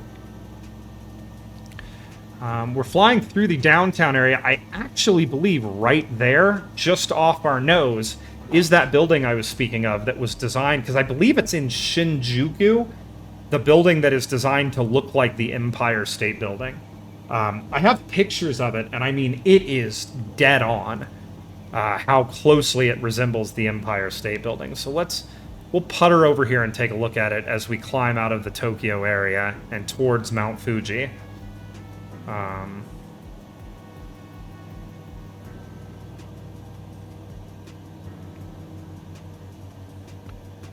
Yep, I'm pretty sure that's the building right there.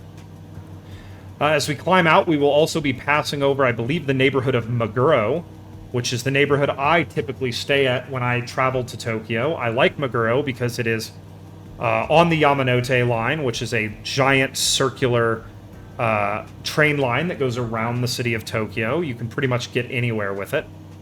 Yep, there it is. Yeah, that is the building that was designed to kind of look like the Empire State Building. Very cool.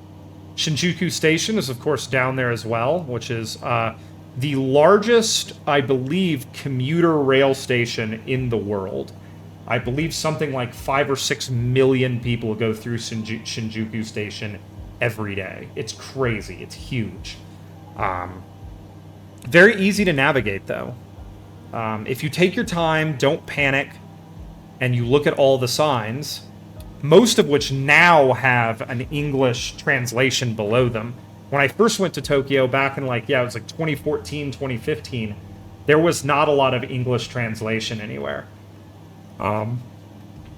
funnily enough, when I went back, which was in 2019, 2020, to the Tokyo area, they had, they were expecting the Olympics before all the COVID crap happened, but they had added a lot of English translations, though I did take the train down to Kyoto during that time. And I will say that if you travel outside the greater Tokyo metropolitan area in Japan, you're traveling on a hard mode because you don't see a lot of English anymore. But Kyoto is a place that I intend to visit again. Kyoto was absolutely gorgeous. Genuinely one of the most beautiful places I've ever been in my life. Like, there's like a magic to that place that I was just completely and utterly not expecting.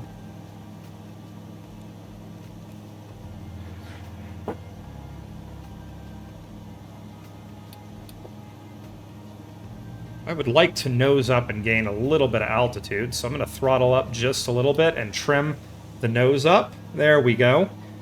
So that we can gain altitude as we head towards Mount Fuji.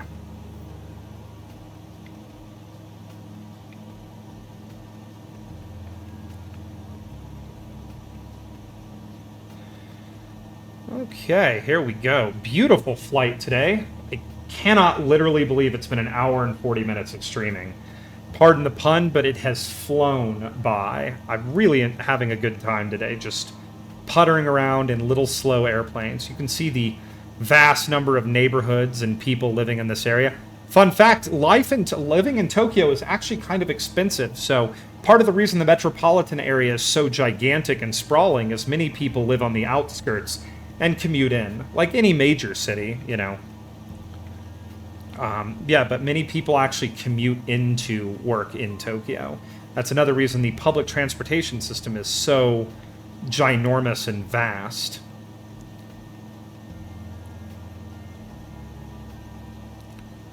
All right, and there's some beautiful lakes up here that we'll probably attempt at least one lake landing today. I mean, come on, boys, we're in a seaplane. We got to land on the water at least once.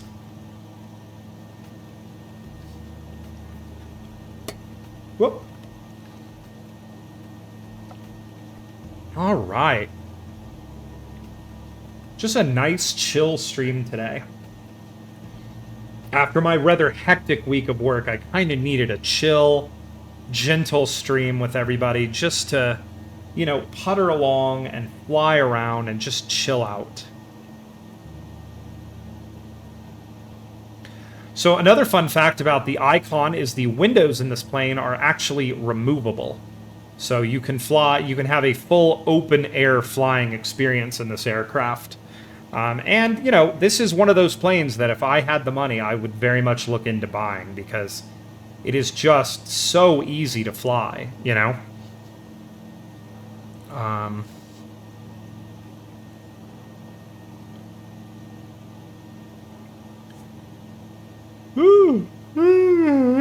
Oh my. Big yawn. All right.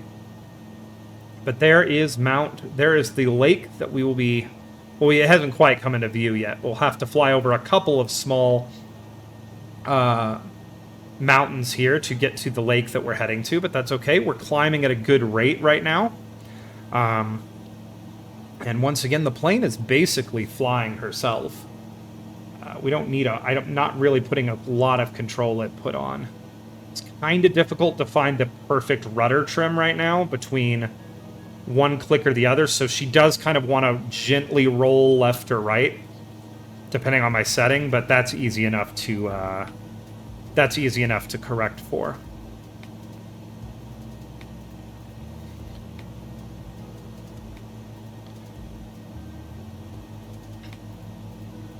Fuel burn is very slow on this craft, as you can see. We started with 20 gallons of fuel, and I think we are down to 18 gallons of fuel. So we have burnt 2 gallons of fuel today.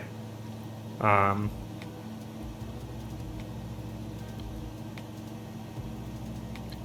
can see my gauges, of course, set up to look like the gauges of a car. Complete with trouble lights, even.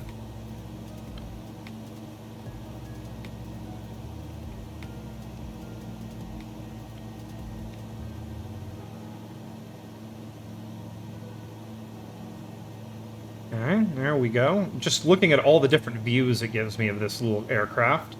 Still flying over the massive, just gigantic Tokyo metropolitan area. We are still over it.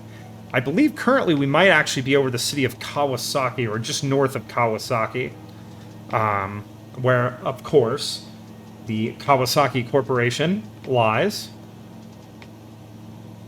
Fun fact, I believe in the city of Kawasaki is the Nissan Museum, which is a place I've always wanted to travel to and see. They have, you know, cars from all across the history of their... cars from all across the history of their company. A really, really, really cool area.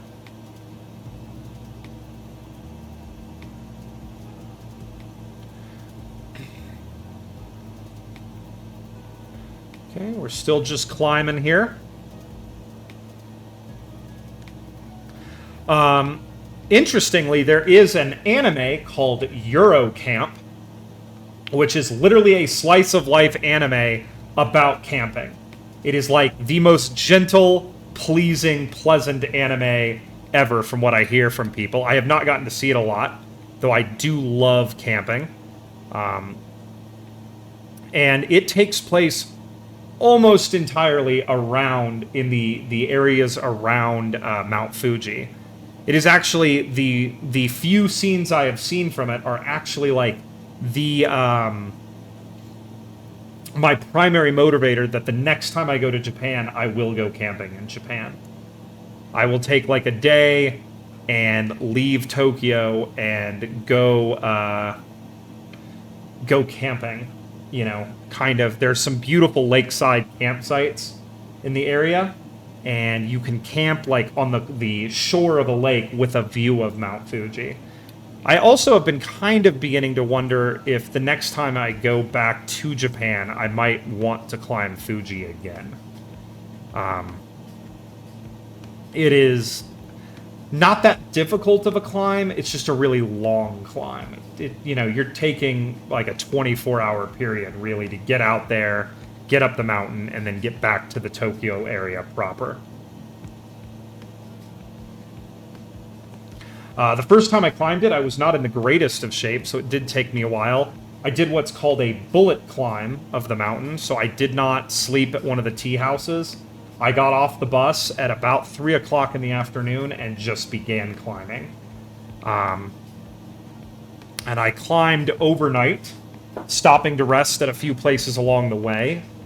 But I made it to the summit, I believe at around 4:30, 5 in the morning.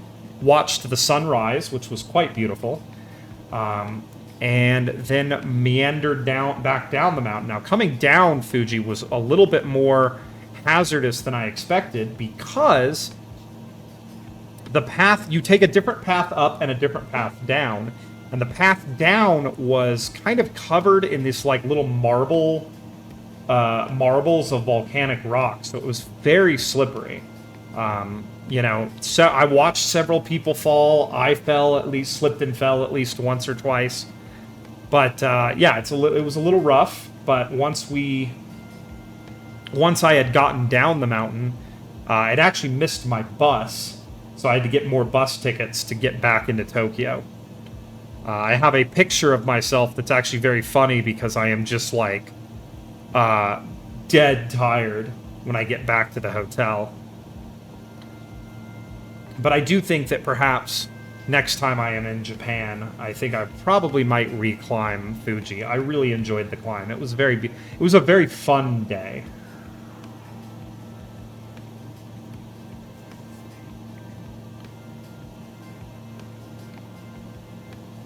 Looking out over the nose, you can see us heading into this mountain district. It's very interesting because when you see Fuji from Tokyo, it looks very large. It looks close, but it's actually a several-hour drive away. I mean, the bus ride there, I think, was 2 hours to get to the mountain.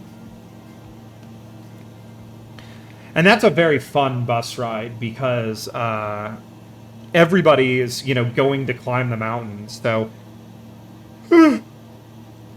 another big yawn. Everybody's like super excited. There's a real sense of occasion when you're there.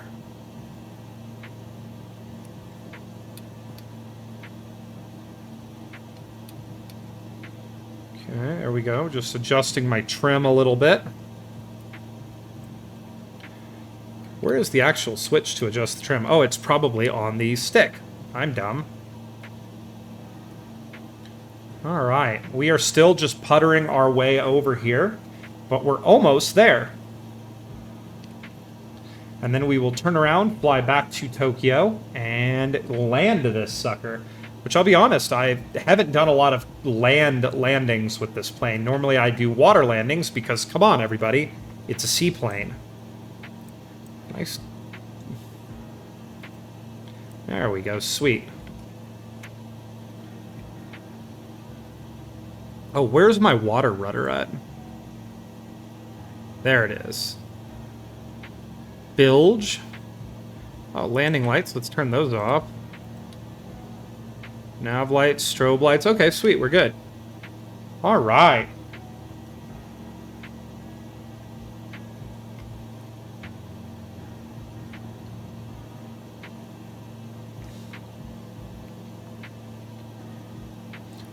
I think I see an ideal spot for our first water landing of the day. So I'm going to go ahead and throttle back. And we are just going to start gliding down to this beautiful lake down here.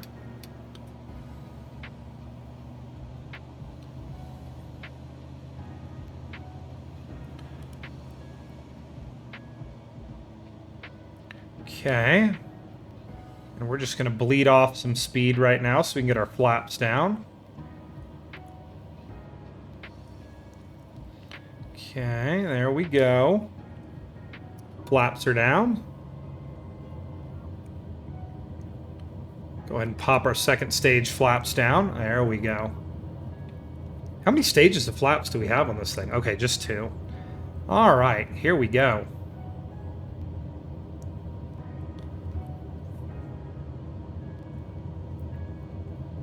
I gotta remember this is not a Pilatus, so I don't have beta flight mode, so I don't want to come in too steep here. But I want to make sure I have plenty of power here, and you can see this nice dam. We're just gonna skim across the top of this dam, and then come in and land at this nice little mountain lake here.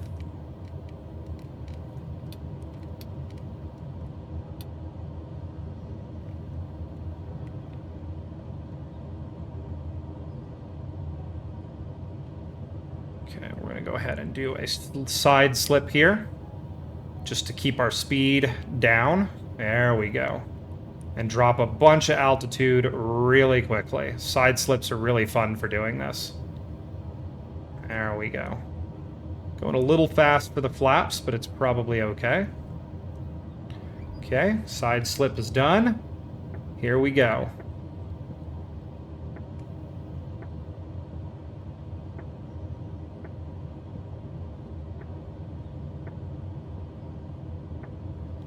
See the jankiness of the terrain mapping there to our right, the road that's just like melting off of a cliff. Okay, we're gonna throttle back up just a little bit to keep our speed up. Here we go.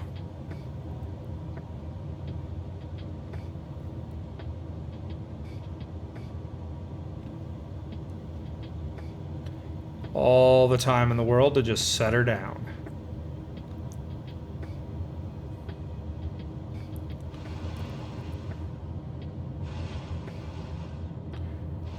Well, another bouncy landing. I don't know why all my landings have been so bouncy recently. There we go. Okay.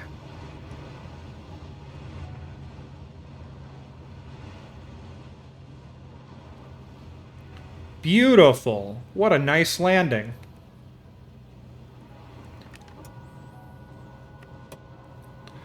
Let's go ahead and get our water rudder down.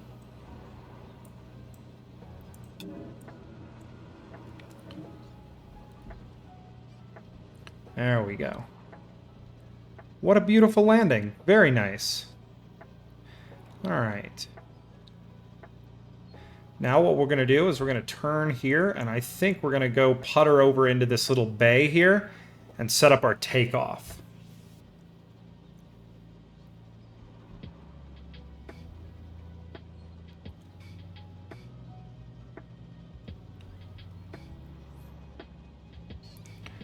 But if we really wanted to, we could also just... We'll go ahead and taxi over here.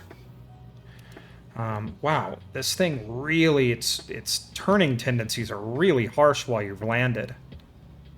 Okay. So I'm just trimming my rudder out a little bit here so that we can putter over into this nice little area and then come around and set up a nice takeoff.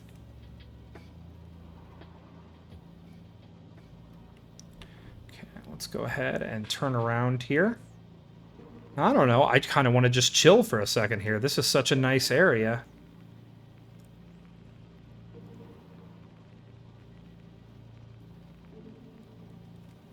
All right, let's go ahead and... There we go. Look at that. Just a beautiful area to sit in for a second. And kind of just enjoy the chill nature of where we are. Take a look around the cockpit. This is our full airframe parachute right here, which is a cool safety feature.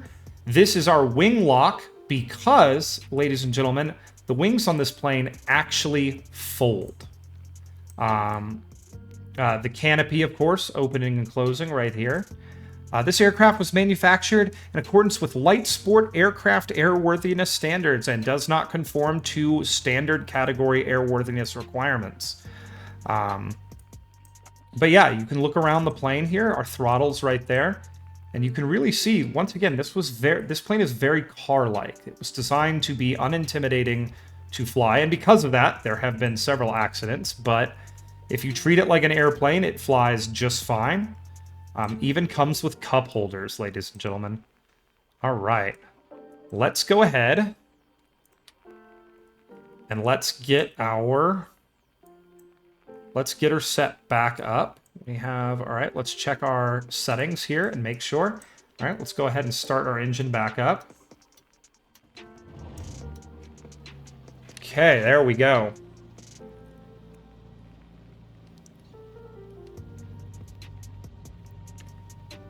Okay. All right, let's get our flaps down to take off mode.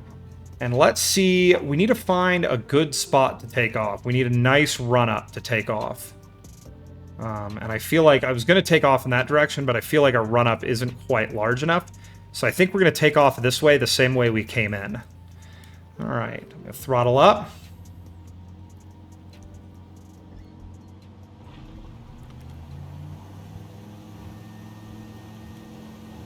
That's up on the plane.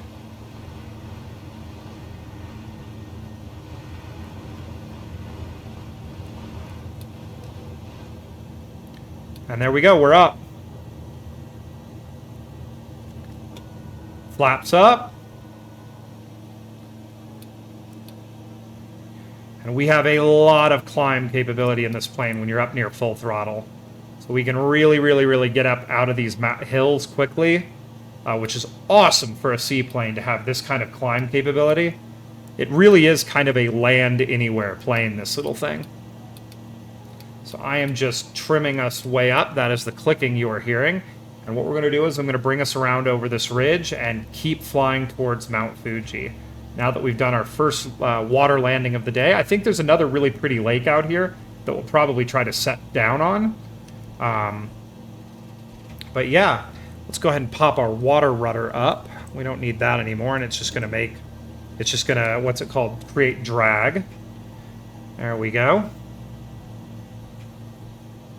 And typically you don't land with the water rudder down because when you're landing, you are...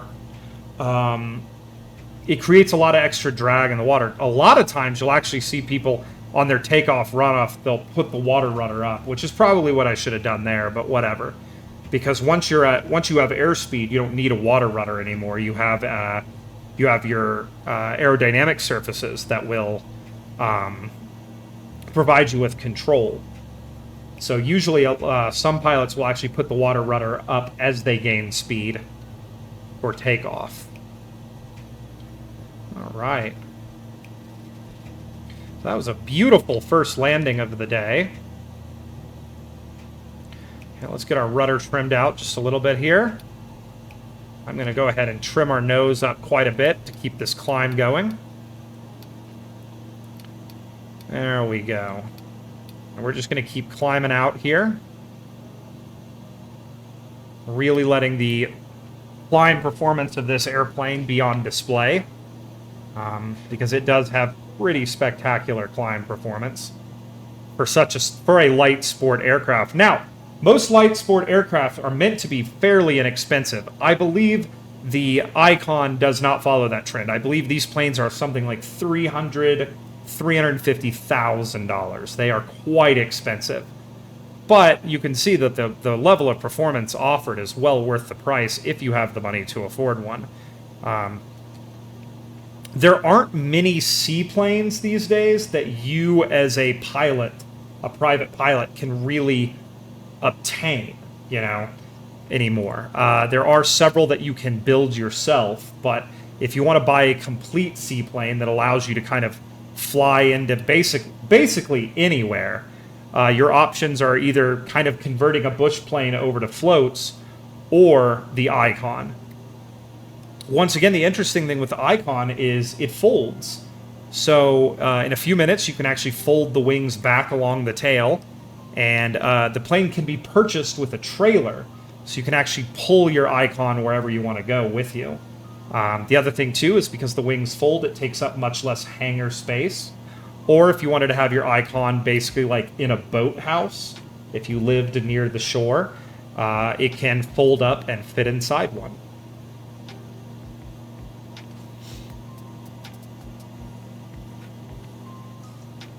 But there is Fuji just off the right side of the nose. We will be climbing, hopefully, all the way up to altitude to circle the crater. Mount Fuji is I have walked around the crater of Mount Fuji, and it is just a gorgeous part of the world.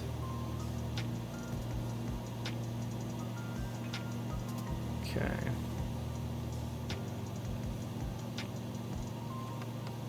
Checking my flaps. Landing gear's up. Water rudder is up. Let me go ahead and pop my landing lights off here, now that we're no longer landing. And yeah, we will just continue our climb up to Mount Fuji, which is a shield. Well, actually, I think it's a stratovolcano formed by subduction, which is why the Japanese island chain exists. It is a volcanic island chain created by the subduction, I believe, of the Pacific plate under the Asian plate. And yeah, it gives birth to beautiful, beautiful mountains like Fuji. From in the distance, when you are on top of Fuji, you can see another mountain range, which are called, or well, affectionately are nicknamed the Japanese Alps. And apparently there is some beautiful climbing in that area. I was actually told by another climber on Mount Fuji that if I ever wanted to return to Japan and climb something new and different, that mountain range is also filled with some gorgeous peaks. Now, Mount Fuji is not actually that tall. Comparatively, it is 12,000 and some change feet tall, I believe, which there are many places in my home state of Colorado that are quite a bit taller. But it is considered, not a difficult climb, but somewhat of a, why are you not trimming correctly? Oh dear, hang on.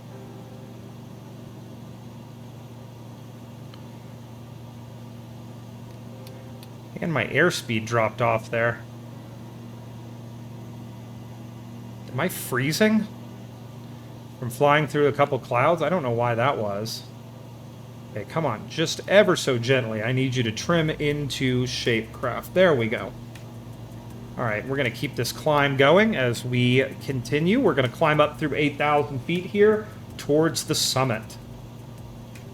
We are getting up above the limited broken clouds we have today. And yeah, just heading towards our goal here. I believe there's a lake below us that... Oh, there it is, right there. I think we were going to go land there, but we might not, because that's going to take forever to climb out, and I really want to get over here to Fuji and take a look at it.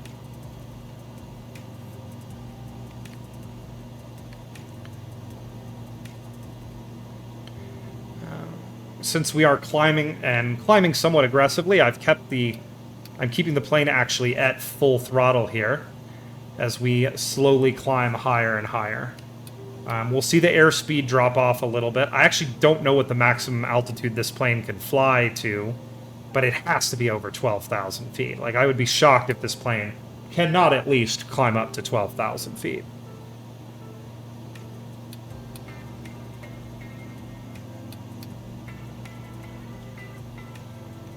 But the airspeed is dropping, not because we're probably going any slower, but because we are climbing up very high.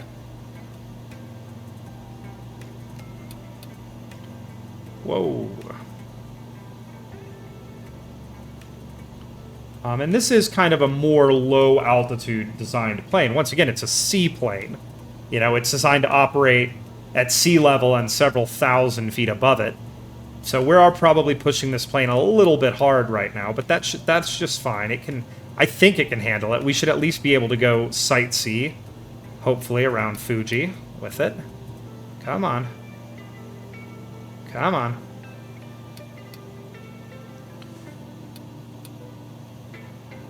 Come on. We might not be able to climb this high in this plane.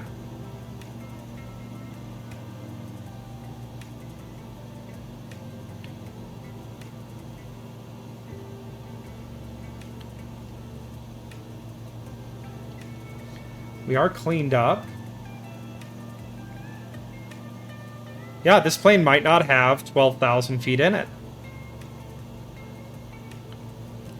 Okay, we'll go ahead and trim up and see what we can do here. Because I believe once we level out, we'll actually have quite a bit of flight performance still at this altitude. And if I lower the nose a little bit towards... There we go.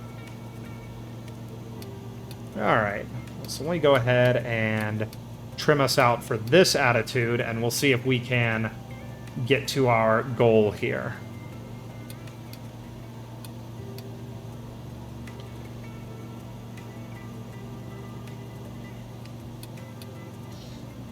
Here we go.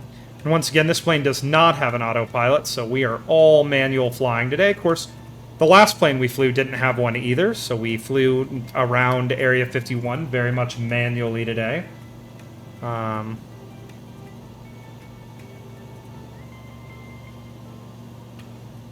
yeah, we are, like I said, I'm keeping the throttle very high right now so that we can keep climbing. Because I think we might just make it. We've just passed 10,000 feet there.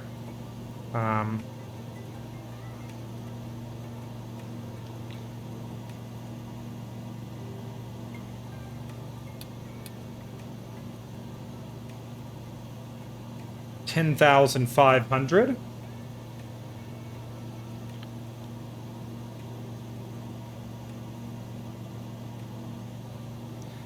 Okay, here comes 11,000.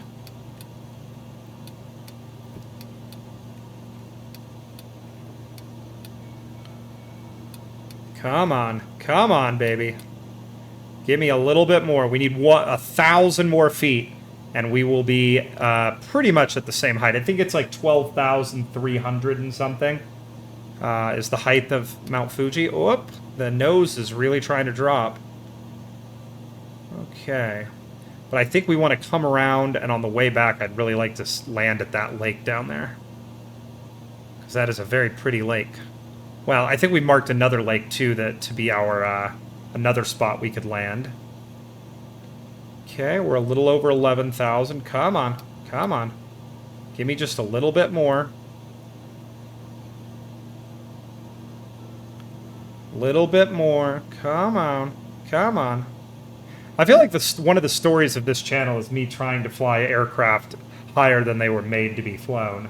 As we saw that incident a couple streams ago with me flying around Everest and nearly crashing into like 3 mountains because I was just right at the ragged edge of what the aircraft I was flying was capable of.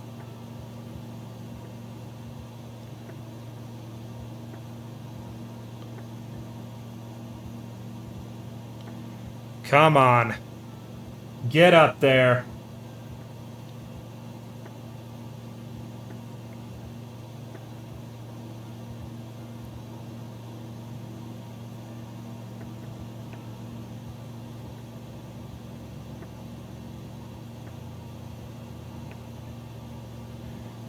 Okay.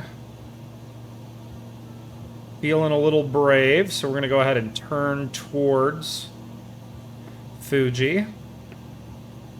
Try to get within sight of the summit here. Okay, there goes 12,000 feet. I think if we can get to 12,500, we will definitely be above the summit. At least as I remember, I think it's 12,000 and some feet high. There we go. Come on. Come on, little plane. Come on. We got this.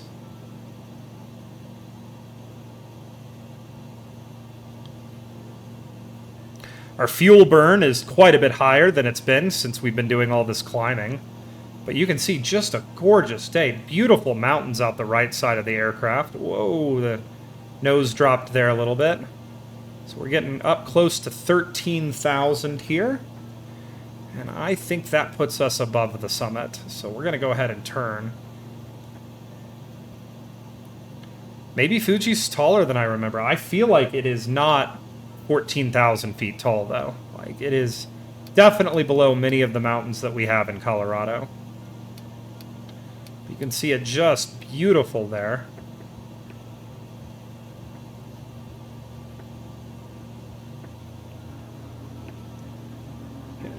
Being pretty gentle with the controls now, because I think we are just about maxed out for the little Icon A5. In fact, if I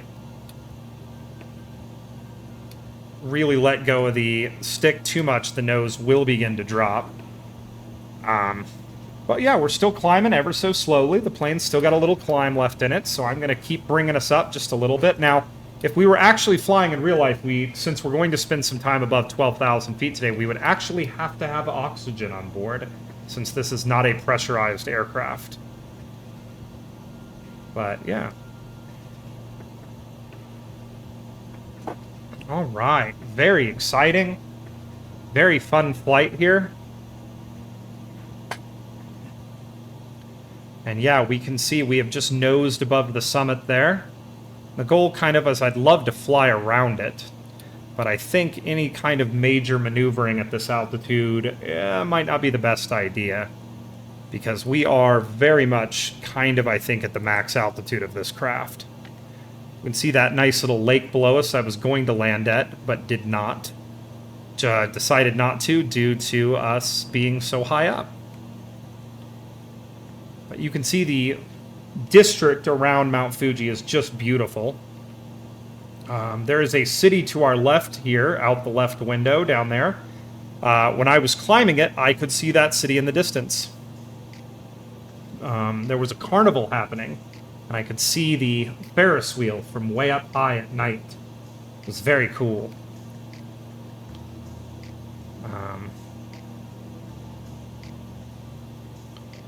Okay, there we go. Still trying to just trim it so it'll hold this altitude.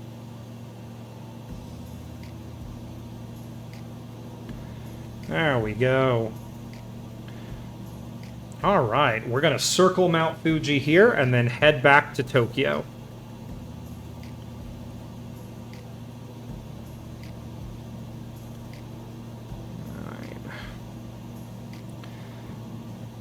Of course, the game servers are inactive.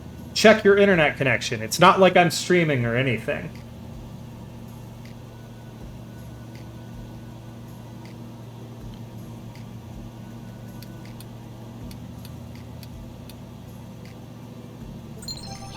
Oh, hey, whoever just followed me, Ezequiel 10712. Thank you so much for the follow. I appreciate it.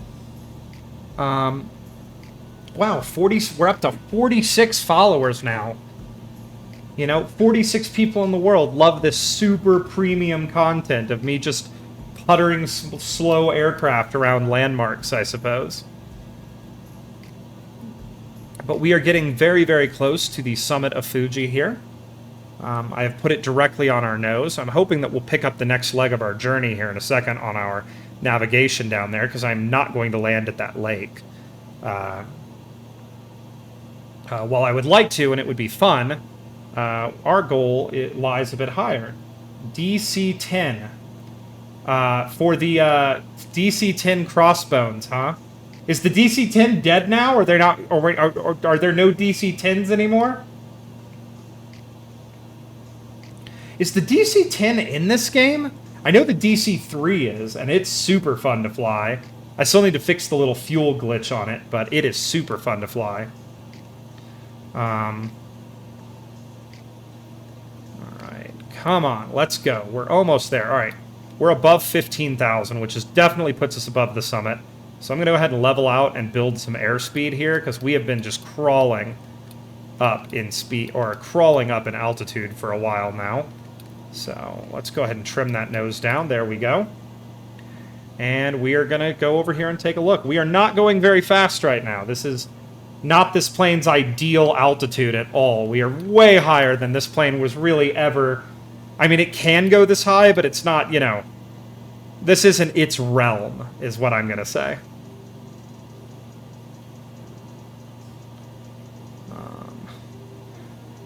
And we are not making good time at this altitude. So after our circling of Mount Fuji, we will very quickly begin to drop altitude so that we can get back into thicker air for better engine performance. Oh, United Flight 232. Was there an incident? Did something happen? I have not read the news today, so I don't know. Oh dear. Oh my god. Is it bad? Is it bad? Is it real bad?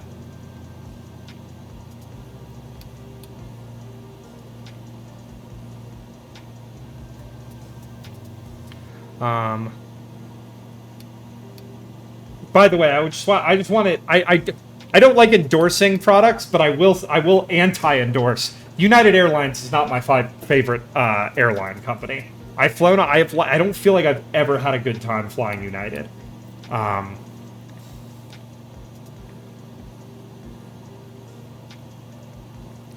Okay. God, we are just crawling at this altitude. Another fun fact about Fuji, it is a holy mountain, I believe, in both the Buddhist and Shinto religion. Turkish Airlines Flight 981. Interesting. I'll have to look it up when I'm done with the stream and check it out. I would look it up right now, but this plane does not have an autopilot, so releasing the controls is not the greatest of ideas.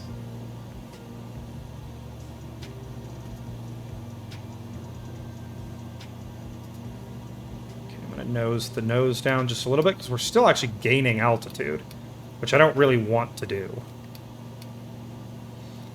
Bring the nose down ever so slightly. Come on, there we go. Let's trade some altitude for speed, because we are so gosh darn high up right now.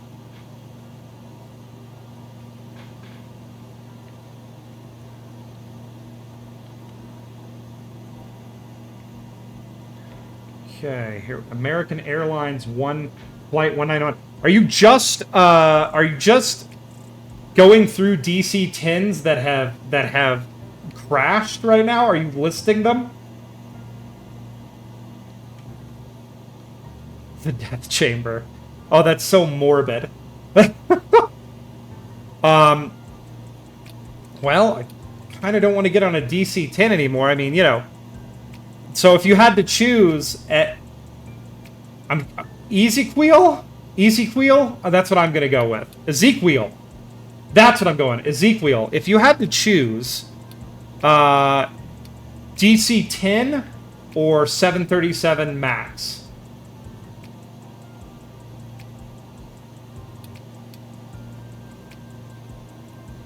Like, which would it be? Which would you fly? The MAX or the DC-10?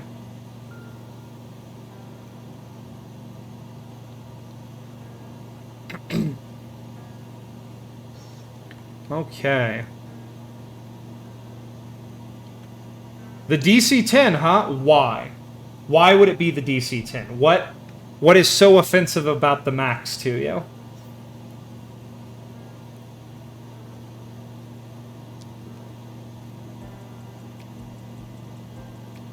In 1 year,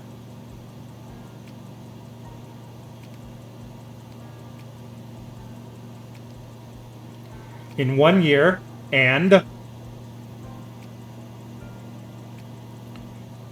10 accidents. Oh, okay. Yeah, that makes sense. I wouldn't want to fly that either. Well, the shocking thing about the MAX was, too, that, like, they were basically like, oh, just, you know, to fly the MAX, you just needed to take an iPad course. You know, they didn't really... The system that caused those planes to just nose into the ground, they didn't really even, like... train people on. So people had no idea how to stop it if it started. Oh yes, I was saying, the Mount Fuji is a holy mountain in both the Buddhist and Shinto religions. And there are monasteries on top of the summit at the crater rim. As the head of the Shinto religion, it is also expected that the Emperor of Japan is to climb Mount Fuji sometime within his lifetime. So every emperor of Japan since, like, in memoriam has climbed this mountain.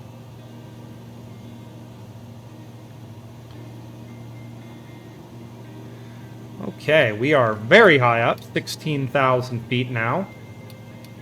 And very not great performance from this aircraft at this altitude, but as soon as we fly by Fujisan here, we shall go ahead and turn back towards Tokyo and begin to descend.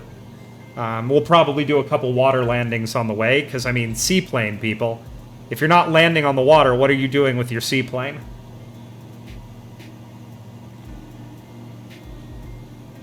Alright, look at that. Very pretty.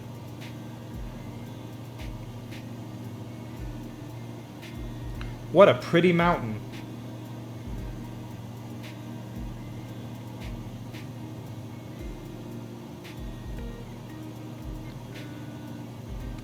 I believe Mount Fuji hasn't really erupted or rumbled in a very long time. I believe it isn't, while it is not considered to be an extinct volcano, it is, I believe, considered to be fairly dormant at this stage in its lifetime. Though I believe a new crater opened up sometime in the last couple centuries, which is on the east side of the mountain. You can actually kind of see it out of the front of our craft here, just next to the pillar in the window. You can see the new crater that did open up. But I believe it was a subsidence crater. I believe it collapsed into that. Accident. Japan Airlines Flight 123. Is that the one that clipped a mountain and then, it clipped a mountain, fell across the valley, and hit another mountain? What's shocking is I'm pretty sure people survived that. Like, very few, like 1 or 2, but I believe people actually survived the impact of that crash.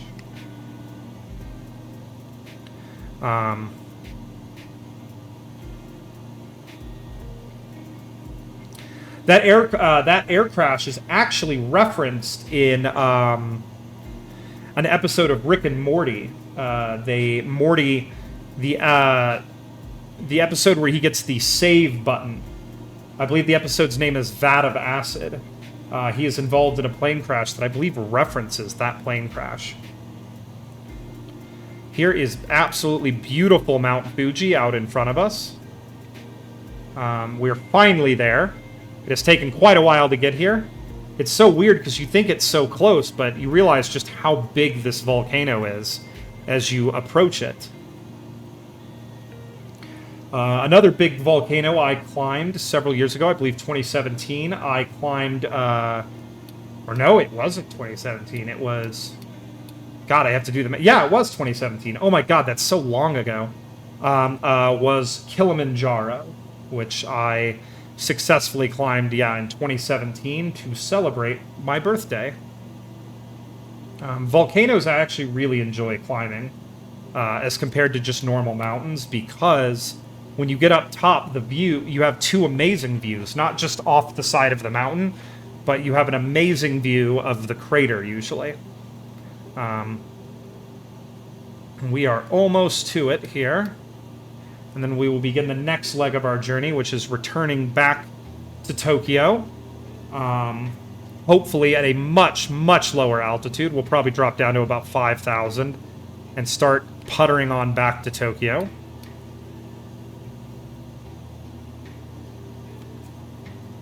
But, yeah, let's go ahead and just start our turn here, now that we've reached the mountain and we can see down into... We kind of just want to see down into the crater.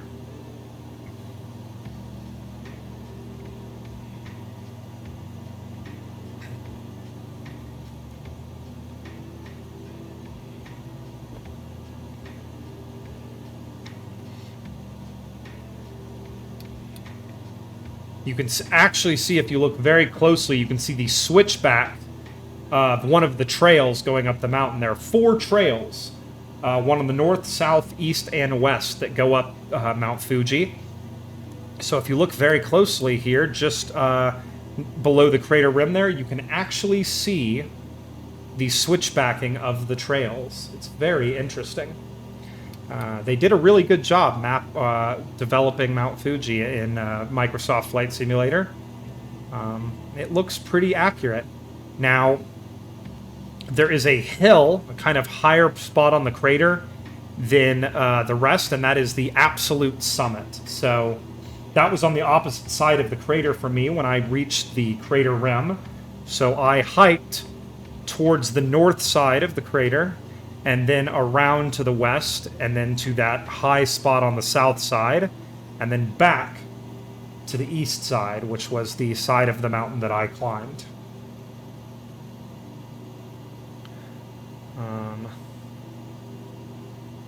Yeah, you can see here, just a gorgeous mountain. Going to continue our gentle turn here back towards Tokyo.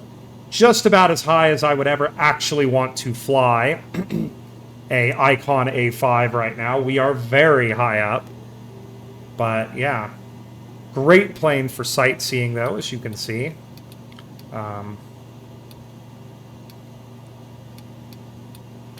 I am just trimming the nose down now so that we can begin thinking about our descent.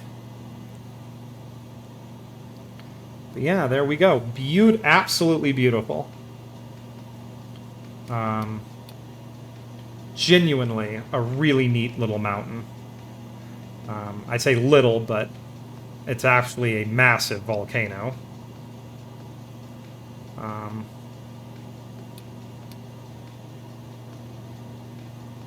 But yeah, there is Mount Fuji. If I was in a different plane, we'd get a lot closer and see if they actually... I do believe they have mapped, or at least the Azure AI picks up a few of the buildings that are up there and maps them. The shrines and monasteries near the top. But yeah, there is the trail. I believe that is the trail that I climbed when I climbed it. You can see switchbacking up to the summit there. Pretty cool. Really cool, actually. There is also I believe, a research station near the top, but I don't believe it does a lot of research anymore. Alright. There is Mount Fuji, everybody.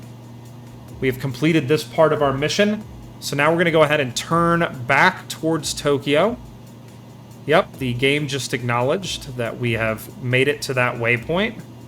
So we will begin heading back towards Tokyo. I'm going to go ahead and bring our throttle down now. And go ahead and bring the nose down. And we're going to start gently descending.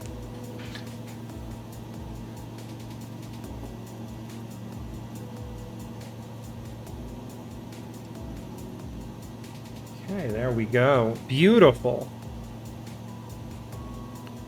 Gorgeous day to fly around above Mount Fuji.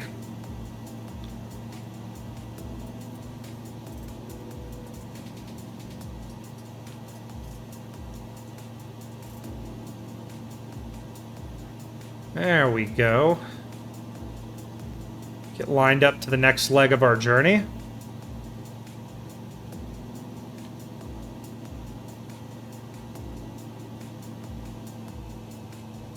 And you can hear the engine spool down, everybody, as I kind of line up a nice, gentle descent for us. And we will begin. We're heading... What direction? We're heading north now. We'll eventually turn back to the east and head back into Tokyo, but I believe I had some mountain lakes that I wanted to go look at over here.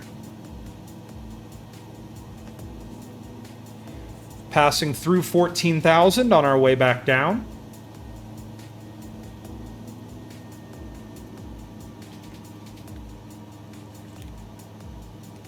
This is definitely a plane that is much happier below about 10,000 feet. We were really pushing this plane there to maintain that altitude. I mean, it'll do it, though. She was surprisingly stable. All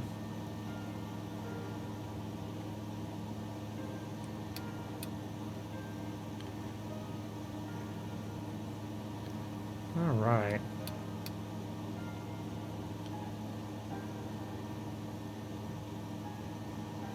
Yeah, well above the clouds now, so since we are a VFR plane, we will want to drop below those clouds over Tokyo before we get to them so that we can maintain our required amount of, visibility. Though, I do want to learn how to do IFR flights with everybody someday soon so that we can do a little bit of cloud surfing and we can perhaps maybe get into some bigger jets. Because, yeah, I have, long promised big jet, and I'd love to fly big jet for my followers. If I still am up for a flight today, when we get done with this one, I might attempt a stunt that I know a couple of my friends have done in this game, which is we'll grab a big jet and we will try to fly 747 under the Golden Gate Bridge. It is possible. There is not a lot of room there, but you can do it. I'm passing through 13,500 feet right now, and we are just puttering down here. There's our next leg of our journey, which the game has clicked over to. So we'll go ahead and turn back towards Tokyo.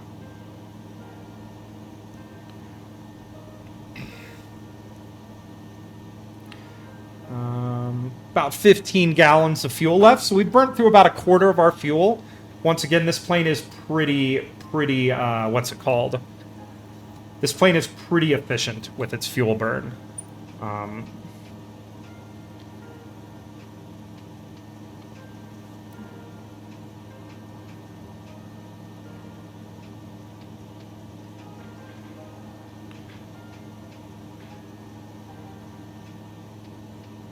Okay.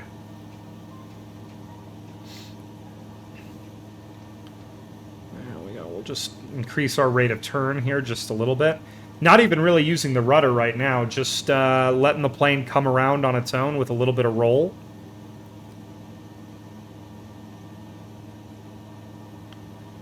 All right.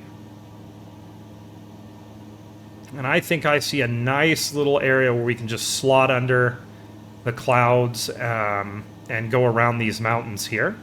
So we'll maintain our visibility. Of course, we could fly above the clouds and just look for a hole to go through them. There are actually rules that you can do that. You can fly above the clouds on a VFR flight. You're just not supposed to fly through them. Tucker Gott, who is a YouTuber that does a lot of paramotor flying, has done several flights on his paramotor above the clouds. And, yeah, you just have to find a little hole to get up through.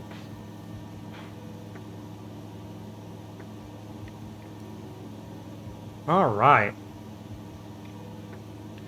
And yeah, our plane is just flying beautifully. We are just gliding down now.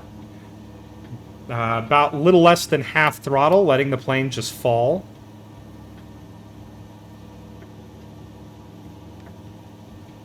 See, absolutely beautiful day for flying out here in Japan. I don't have the weather set exactly to, of course, what it is right now, because it would be quite dark.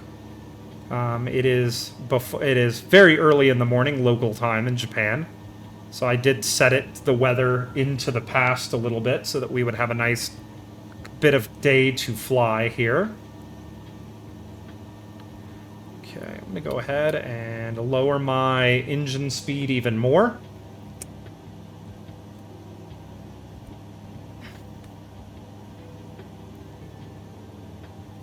And yeah, we're just enjoying a nice, gentle descent into the greater Tokyo area.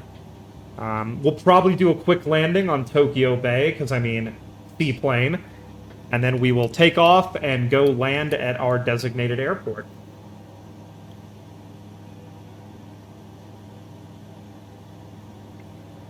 Now, one of the coolest things about seaplanes, like the Icon here, is you can literally take the plane basically like off a trailer, unfold the wings at a boat ramp, and just roll it off a boat ramp into the water. And while the plane is submerged, you can raise and lower the landing gear, which is pretty neato.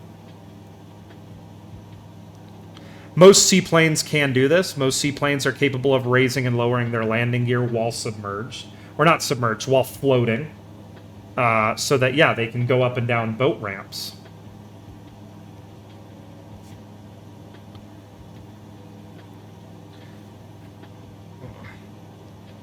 Okay, we've got about 15 gallons of fuel remaining, so more than enough to get back to our next checkpoint in Tokyo, and we're going about 90 knots, so we shouldn't be too far out. I think this whole flight was supposed to last about 2 hours, is what the game told me, but I believe that was when I was flying the Savage, the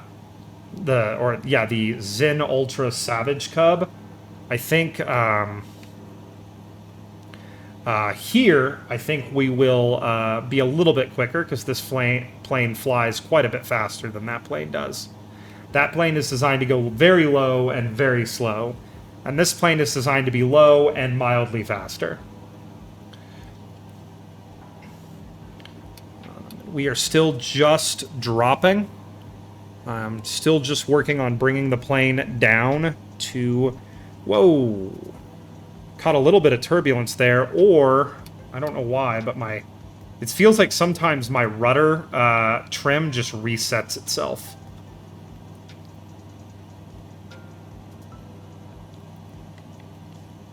Come on, there we go. Alright.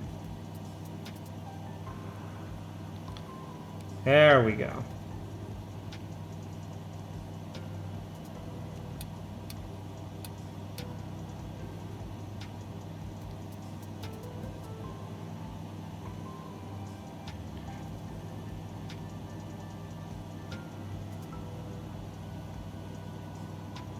And we are just puttering right on down here.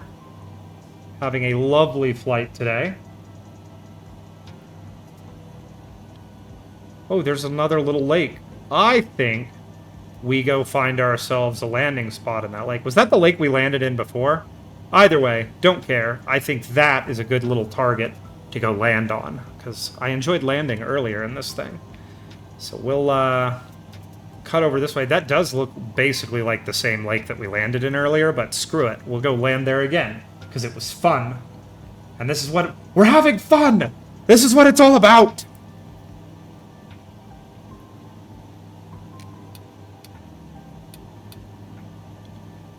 Okay.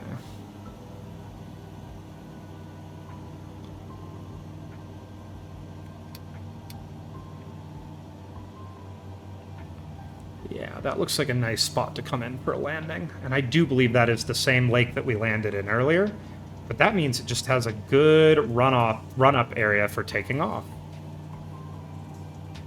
So yeah, this is a part of Japan I haven't really explored. I took a bus ride out to Fuji, but I would really like to go camping out here, because apparently there are a lot of very beautiful campsites and a lot of small towns out here. The biggest thing will be just getting around as a, you know, because, as I said, when you get out of Tokyo in Japan, you go into travel on hard mode, and you don't hear a lot of English, let me put it that way, or see a lot of English translations. So you have to be a little bit more travel savvy, I guess would be the word I would use. There we go. All right, here we go. We're going to go ahead and keep trim down, and we're just going to keep... We're going to lower that throttle really low because our speed was getting a bit high. I mean, this plane can do easily, 110 knots, but pretty easily, but, not something you want to do all the time because it puts us in our yellow. It puts us in our yellow on our speedometer, and I don't think that's good. I think the never exceed is 120 knots, though, so we should be okay. Actually, that might be a different lake. No, I think it's the same one that we landed in before. It is the same one that we landed in before. I can tell from its shape on the map, but that's okay. It's a nice spot to land, so we shall land there. We actually also have another really nice lake just to the left of our nose, but it's quite a bit smaller, so I think we're going to come in on this one. Okay, let's go ahead. We're going to need to descend kind of quickly here, so let's go ahead and burn off a bunch of our speed. There we go.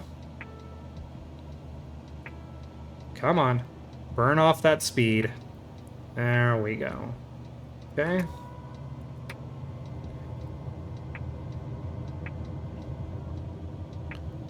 Okay. Now we can, what is it called? Now we can just start burning off speed a bit. There we go. And we're going to go ahead and side slip. There we go. And this will just crater. Whoa. Whoa, what are we doing here, plane? What are we doing here? Okay.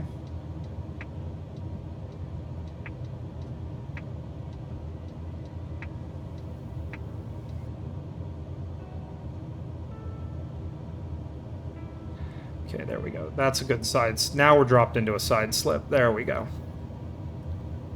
Side slips are often used by gliders and bush pilots to absolutely just cancel all the lift you possibly can out of an aircraft.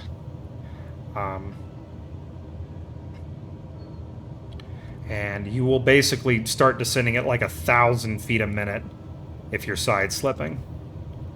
Which is what I'm doing right now to just kill as much of our altitude as we can. So I'm going to go ahead and gently throttle up. And we're going to come around and just keep burning off altitude. That's what we're trying to do here. I mean, honestly, that's a nice little lake right there that we could land in as well. But I think the takeoff would be a little bit scary coming out of that valley there.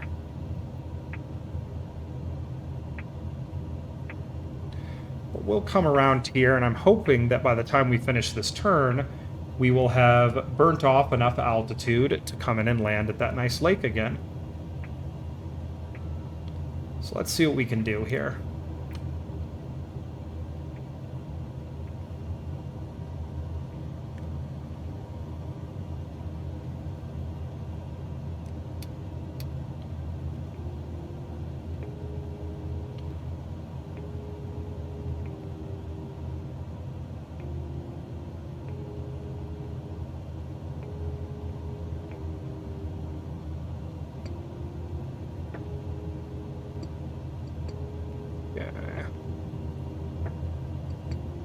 I think that looks like a good approach. I think we could final right there. Alright, so let's come around and we'll line up.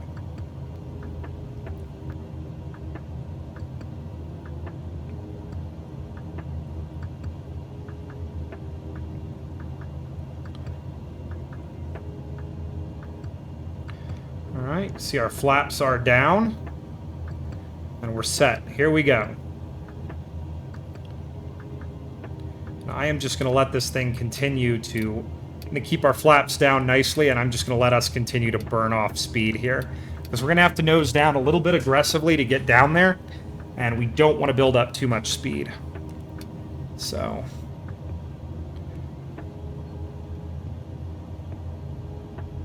put her into another side slip here. She doesn't really like to side slip this plane. Like, she fights you pretty heavily to hold it. But that's okay.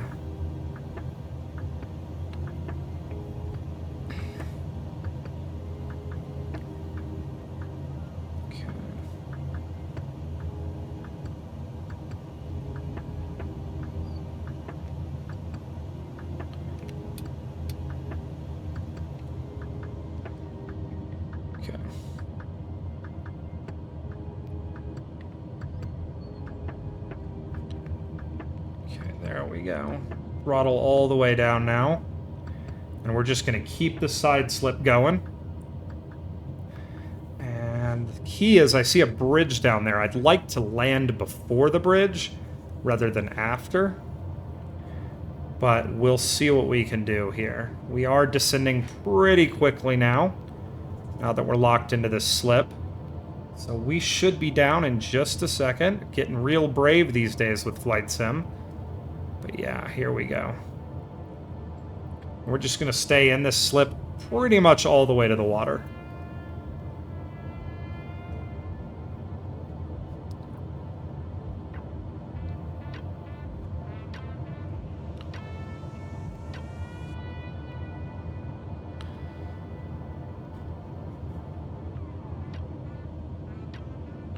Okay, here we go. Keeping it nice and steady.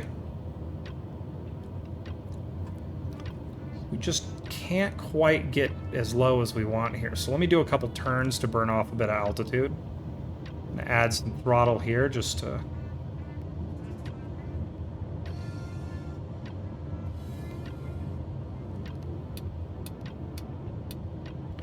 Okay, here we go. Let's pop our landing lights on. There we go. There we go. That burned off a bit of altitude. I think we can probably set her down right here. I think this little...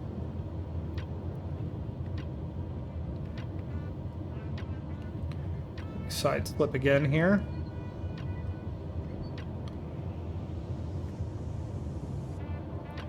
And we got a nice little spot right there to set down. Here we go. Seaplane landing.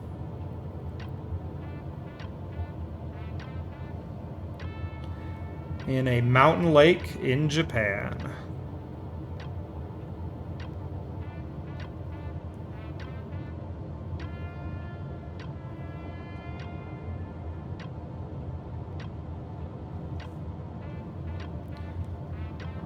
The music is perfect for this right now. I feel like this is good seaplane music.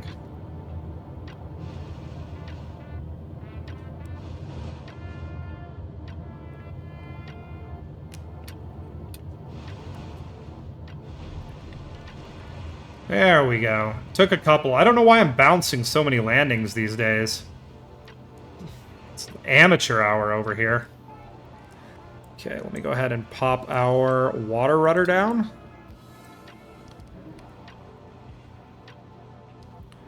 There we go. Now we have a bit more control on the water, and that is it, everybody.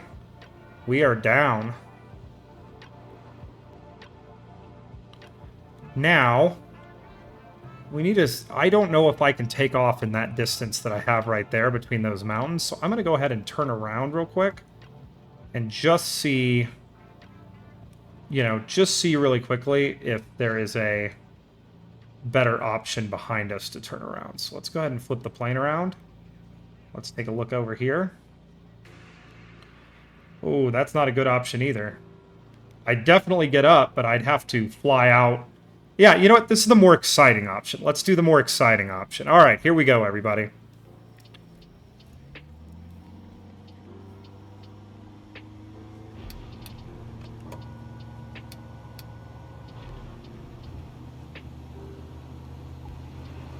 We're up on plane. I'm gonna throttle all the way up.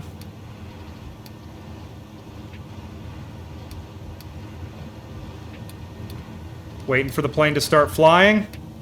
And we're flying. Flaps are up.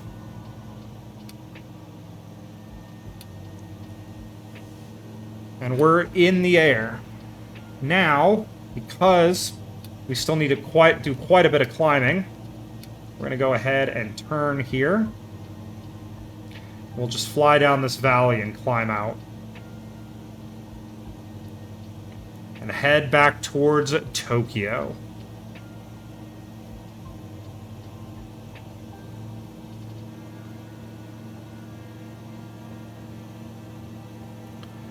There we go.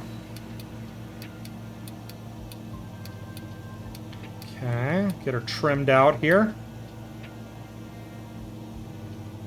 Whoa, nope, not that much. Come on now. Trim out for me, little plane. There we go. Come on, trim out. There we are. Beautiful. All right. Yeah, I think we'll fly back to Tokyo, and then maybe if I'm feeling up for it, we can do some more wacky stuff, or we can schedule that for next time.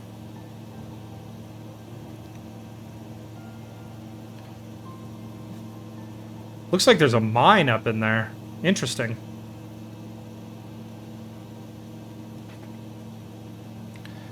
Okay.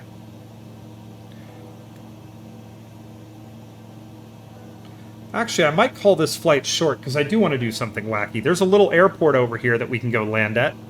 And I think we can do that and call the flight done. Let's go to our ATC nearest airport list. Yeah, I think that's it. Let's do that. Select a runway for landing. Let's land on runway 2. Okay. Announce position. Kastner traffic icon Alpha Sierra X-ray Golf Sierra 7 miles west, 2,100 feet inbound to land runway 2.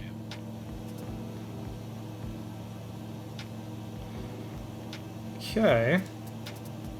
Yeah, we'll come around and we'll go land at this little airport, and then we'll go to San Francisco and do something wacky. That is definitely a mine right there. Huh, I didn't know they mined a lot for a lot of stuff in Japan, but I guess it makes sense, you know? Alright.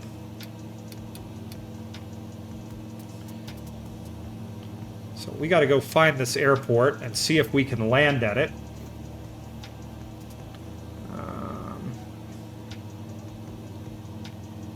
The runway is very short, but that's okay. This plane's kind of designed for short runway takeoff and landing. Not exactly a full STOL aircraft, but it can get pretty close.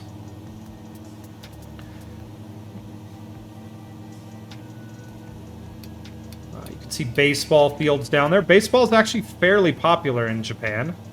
I've actually always wanted to catch a baseball game while there, and hopefully, I think they play in the Tokyo Dome.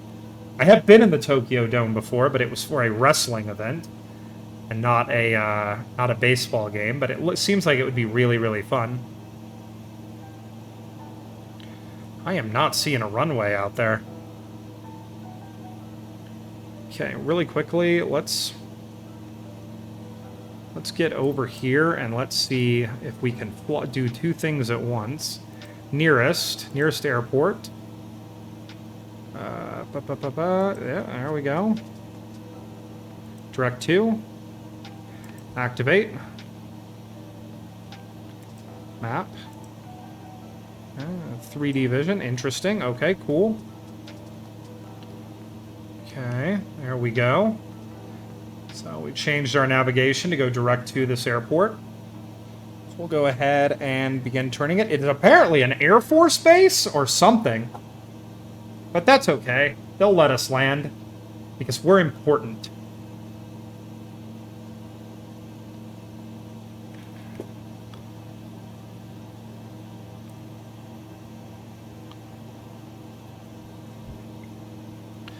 Okay, come on, little plane. Don't fight me here.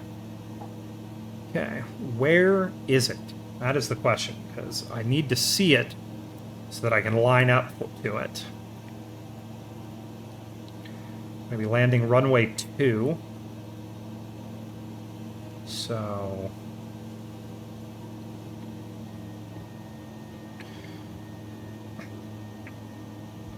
we're looking for it.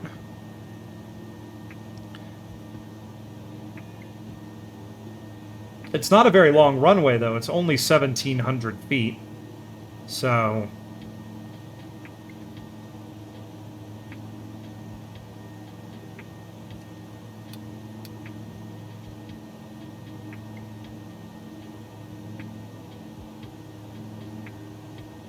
autopilot. Speed limited. Autopilot. I don't have an autopilot on this aircraft, unfortunately. I am all manual on this craft all the time. Okay, we should be able to see a runway right now, and I don't see a runway anywhere. Alright, so we're going to line up with a runway we can't see, which is kind of dumb, but whatever. If it's not here, we'll land on that lake to our left. There it is! Oh my god, it's absolutely microscopic. Okay. Alright. Alright. Oh my god, it's tiny. This is going to be a disaster.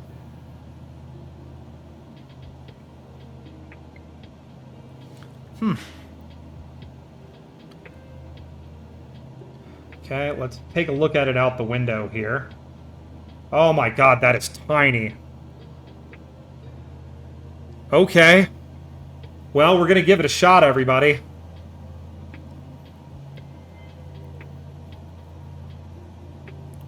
So let's come around here and let's give her a quick look. Let's see if we can actually get down there.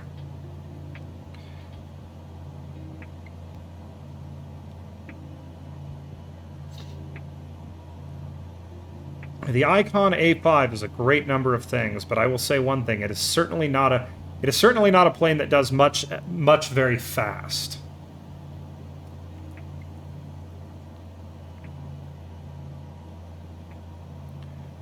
Okay.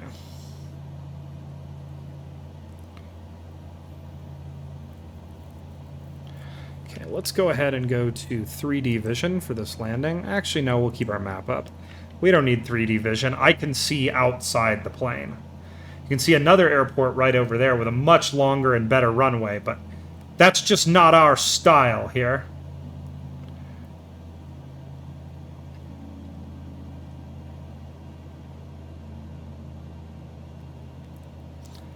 Okay, double check some things, make sure we have our landing lights on. Water rudder needs to be up. I should have put that down a while ago. Okay, coming around. We're pretty trimmed down right now, so I'm going to trim the nose of the plane up a bit. And we got that throttle very, very low, because we're just bleeding off speed now.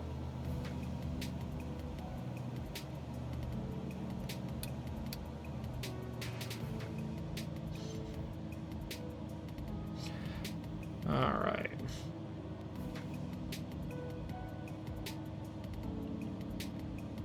Here we go. It should be coming into view just about now. Tiny little airport. Please tell me I didn't lose it again. I believe I have landed a bush plane here at night before. Okay, I'm gonna plop our first stage of flaps down. Let's go ahead and get our gear down. And I do not see our airport, though we should be lined up for it. Okay.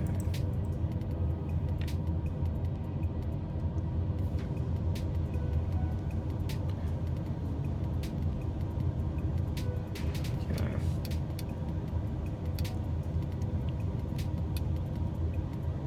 Methinks we are not going to see this airport until the last second, because I think it's just over this small hill here. But we're going to stay lined up for it. We're going to go ahead and announce that we're on final. Okay. Here we go. Get a little bit more airspeed. We're getting really low. There it is. Okay, we're not perfectly lined up, but we're close. Close enough to make a quick change.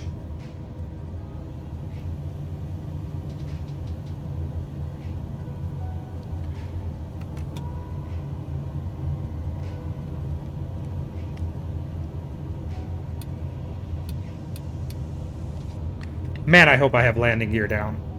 I do. Okay, sweet. Here we go.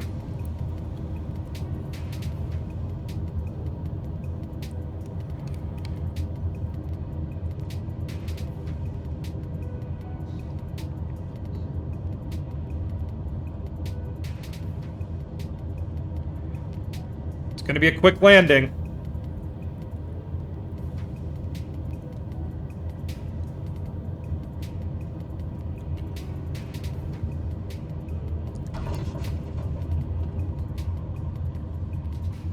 Oh,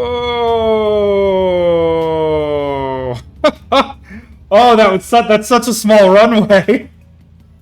Oh, wow. Okay, we're gonna go ahead and taxi her and put her away. Flaps are coming up. Okay, we'll come around here. Woo! Oh my lord, that is a tiny runway.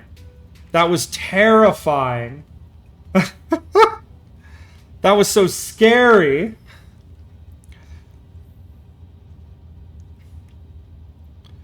Alright, we're just gonna putter along here on the ground. Let's go ahead and kick our landing lights off. Put our taxi lights on. And we're gonna pull over here. Wow, this airport is tiny. I'm gonna go look at this airport on like Google Maps or Google Earth and see if it's like something the game interpreted as an airport or if it's actually real. This place is tiny. Like, I just taxied down the entire runway. They have a TBM sitting here, which is like, there's no way. There's just no way a TBM could get out of here.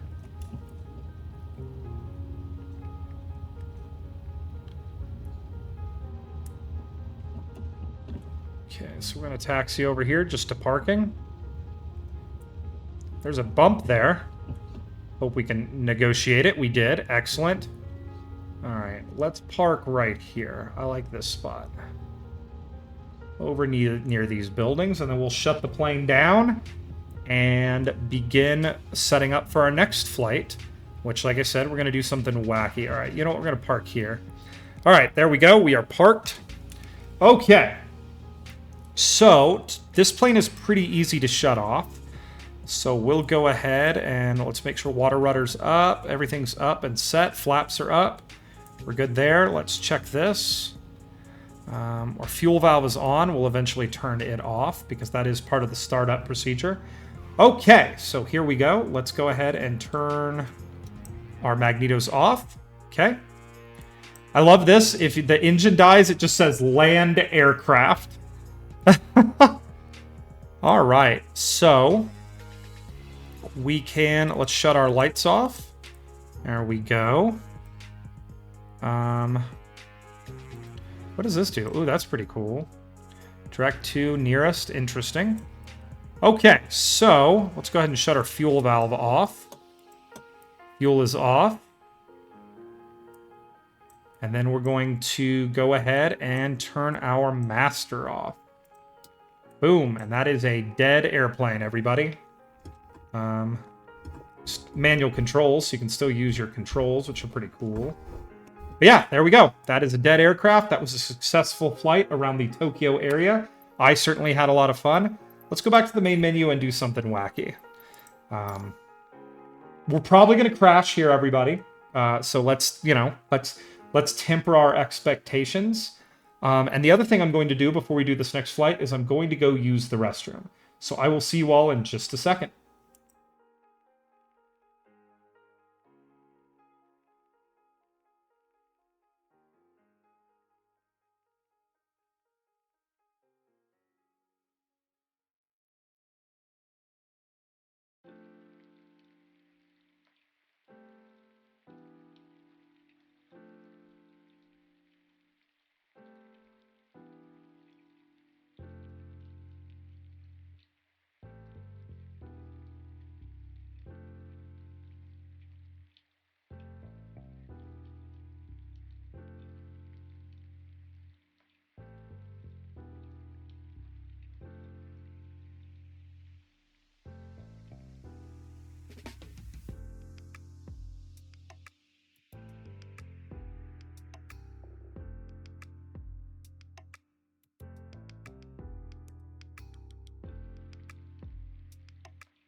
Oh my god, I've been muted this whole time. Sorry, everybody. Big dumb. Anyway, starting the plane.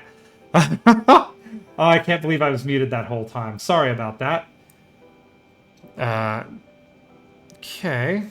So that's engine 1. Okay, let's go ahead and start up engine 3.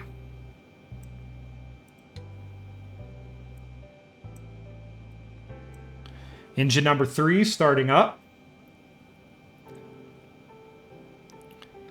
Okay. We're gonna let them slowly, just let them all come up to pressure and power.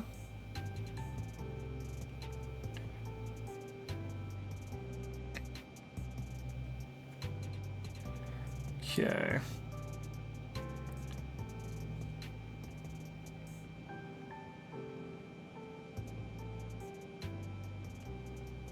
Okay. Yeah, just letting the engine come up. Not too exciting yet, but trust me, we're setting up for something exciting. Okay, that engine is up.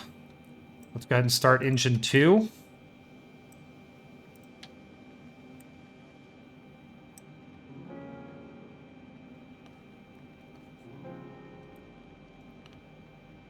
Okay. Okay, cargo fire. Oh, you can ditch something. Yaw damper. On. Okay, sweet. All right, slowly but surely. Engine 2 starting up.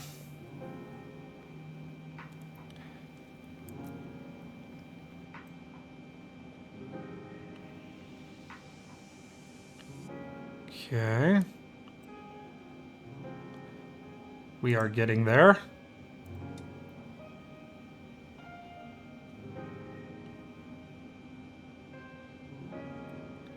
Okay, next. Pretty sure I heard the click of it going in, so let's go ahead and start engine number 1.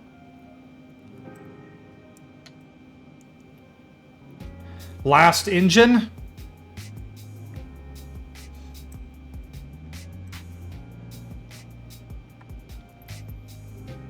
Okay.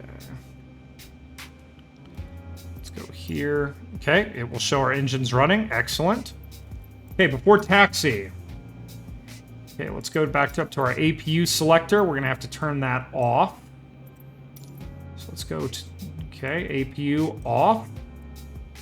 Okay. What just happened? Oh, you're kidding me. Come on. I better not have to start this process entirely over. Oh my god, and the engines died. Okay, let's try again.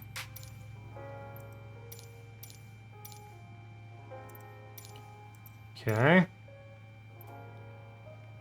Generator control switch is on. Okay. Alright, let's try this again. Available.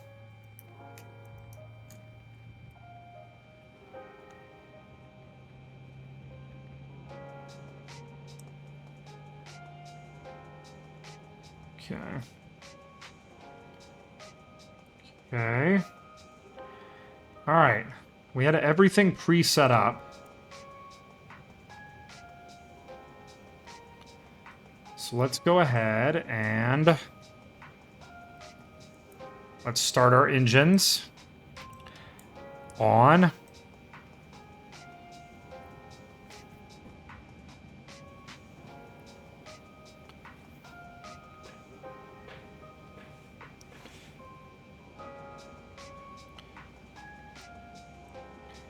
Okay. One of them is started. Engine 1 is running. Engine 4 is coming to life, so we'll wait till we get up to... we're going to wait till we get up to, what's it called? It shows our running state.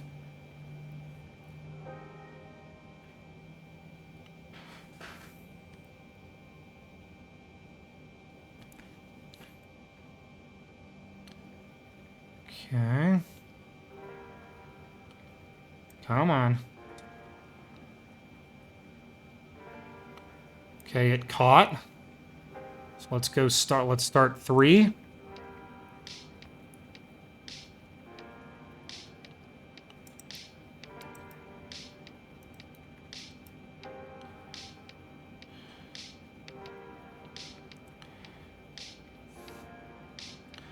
Okay. Fuel switch pump on. So were my fuel pumps not on? It didn't tell me to turn them on. So I'm just going to turn all my pumps on.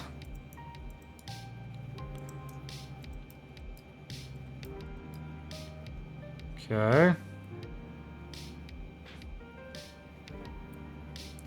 Okay. Okay, let's go ahead and start engine 2 along with 3. 3's almost there. Okay.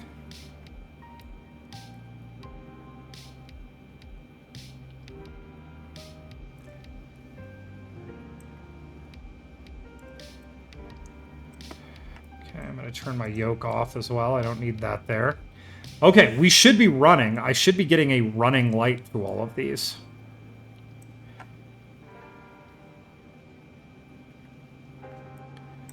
Okay. Speed brakes. There we go. All right. So...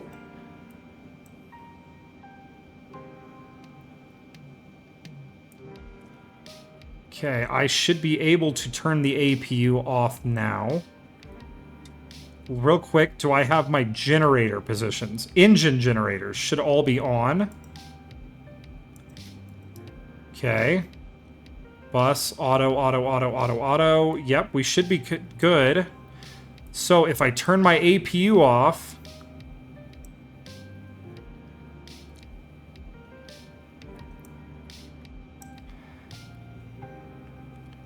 Okay.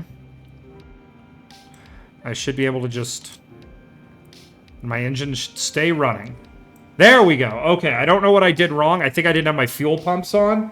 But there we go. Now we're running. All right, sweet.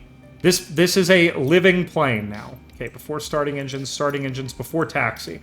APU selector off. PAX switches. Where are my PAX switches? Okay, boom, boom, boom, on. Okay. Flaps set for takeoff. Taxi light is on. Do I have my taxi light on? Taxi light on. Okay. Before takeoff. Strobe on. Landing light on. We got those going. I don't know where my landing lights are. Landing lights. Screw it. Okay, there they are. Let's put all those on. Okay. The TCAS ATC selector needs to be to TRRA/RA, so we'll call that there. Okay. Takeoff. Brakes, release, power lever to 2GA button. Okay, and then after takeoff, landing gear up, flaps up. All right. Now we're at the point where I can actually start flying. Okay, so here we go, everybody. Let's go ahead and talk to our ATC here real quick. Let's tune San Francisco ground. Francisco ground, SkyWest 589er taxi to the gate. SkyWest 589er taxi to gate, Echo 10 Victor using taxiway Foxtrot 1 cross runway 01 left Foxtrot 1 Alpha. Okay. We're going to depart north. San Francisco ground, Boeing Alpha Sierra 747 ready to taxi north, departure with whiskey. Boeing Alpha Sierra 747 taxi to and hold short of runway 19 right via taxiway Charlie Echo. Contact tower on 120.5 when ready. Runway 19 right. So it's going to be this guy right over here. Okay. Taxiing to gate Echo 10 Victor via taxiway Foxtrot 1 cross runway 01 left Foxtrot 1 Alpha SkyWest 589er. Okay, so let's go ahead and acknowledge our taxi clearance. Here we go, everybody. Right via taxiway Charlie Echo. That is brake off. Here we go. Oh my god, this thing is gigantic. Ready to taxi IFR. Eva 7 taxi to and hold short of runway 19 right via taxiway Mike 2 Alpha Echo cross runway. Oh my god, this thing is gigantic. Zero left Echo. Contact tower on 120.5 when ready.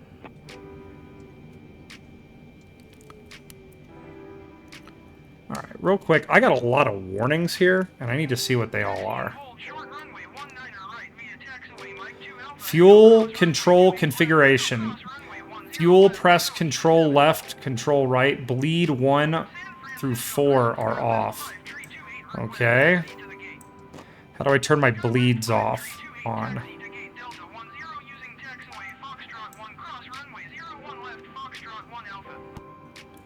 Real quick, I need to see where's my bleed control. Is that down here?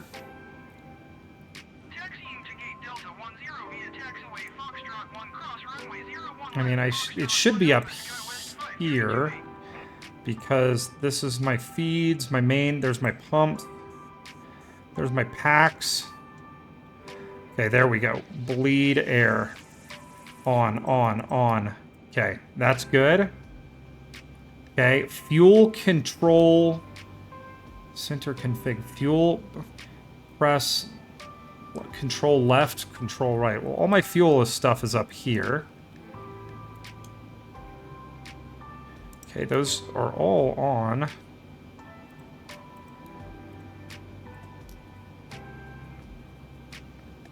Okay.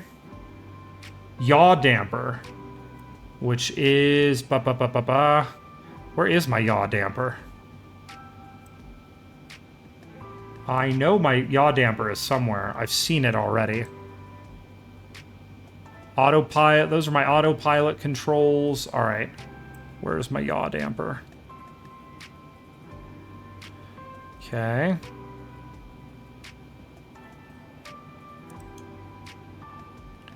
Okay.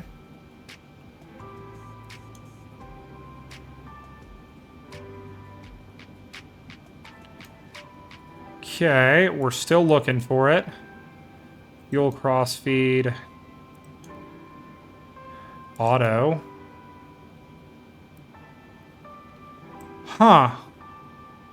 Well, I don't know where my yaw damper is. I wish there was like a better way to like look up and see what's over here. Okay, hang on. Sorry for the wait, everybody. You're watching me just struggle to run an airplane right now. Trim air. Recirculation fans. Okay. There is a yaw damper in here. Windshield de-ice.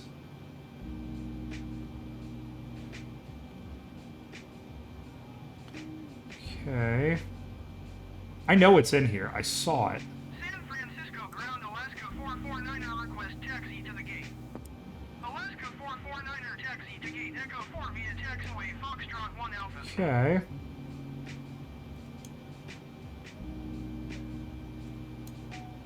Okay. Taxiing to gate Echo 4 using Huh. taxiway Foxtrot 1 Alpha Alaska 449er. Let me go to here. And I want to know... Reflight. Thrust levers, idle, flaps, blah, blah, blah. Yaw damper. I might... There we go. Yaw damper. I saw it. Yaw damper switches. There we go. Okay. Boom. Boom. On. They should be on.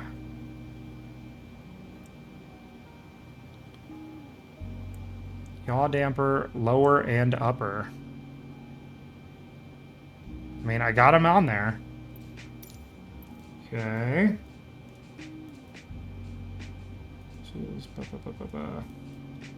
Okay, anti-ice. Where's my anti-ice? Okay. They should be on auto. Auto. Okay. Okay, boo.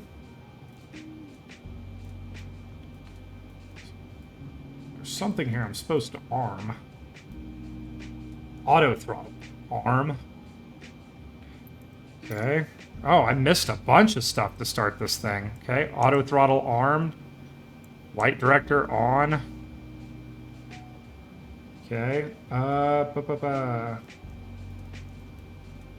Bank limit selector.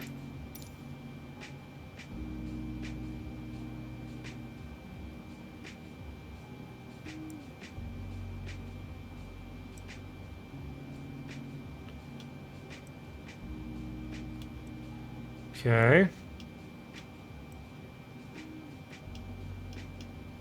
Auto. Okay. Bank load selector. Pa, pa, pa, pa, pa.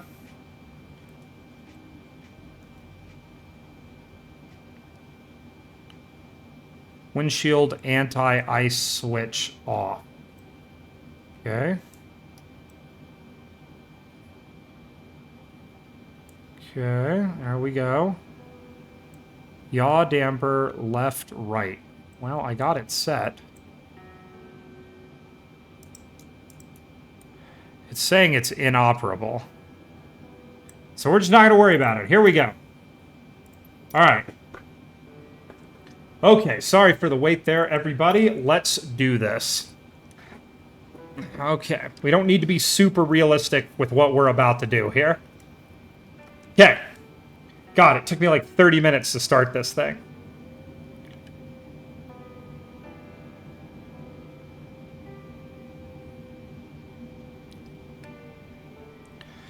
Oh, this is a big plane. This is a very big plane. We're also getting 19 frames a second in this thing right now.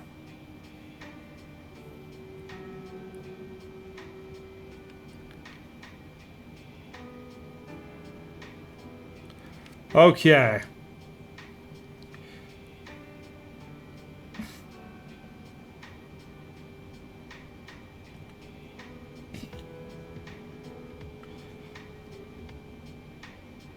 Okay.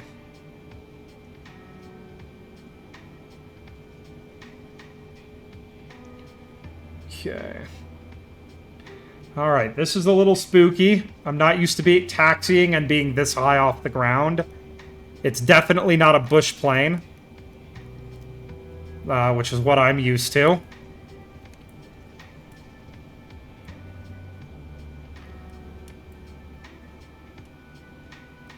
Okay, I'm gonna go ahead and turn here.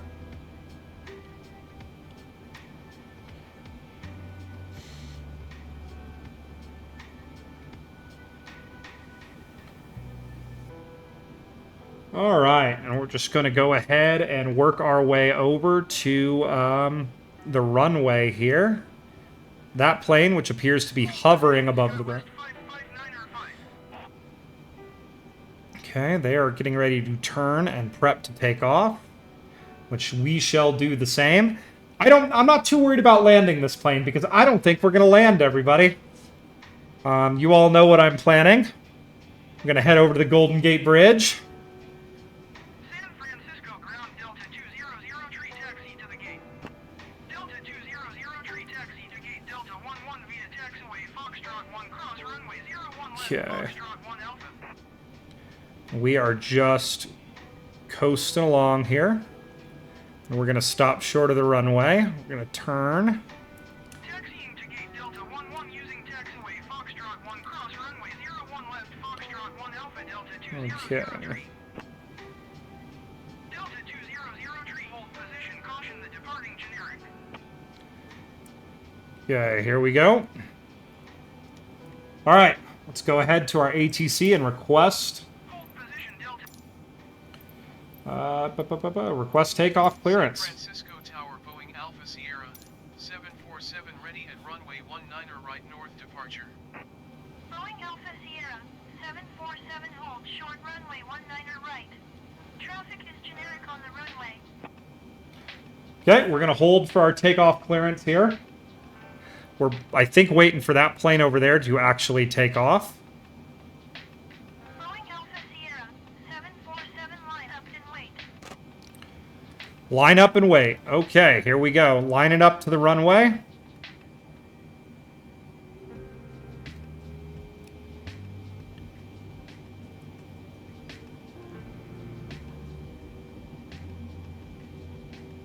Boeing 747 acknowledge last transmission. Gotcha, lady. Give me a second. EVA 7 contact Norcal departure on 120.9er. Good day. Line up and wait Boeing 747. Going to 120.9er EVA 7. Okay, Coming around, lining up. A little more throttle. There we go.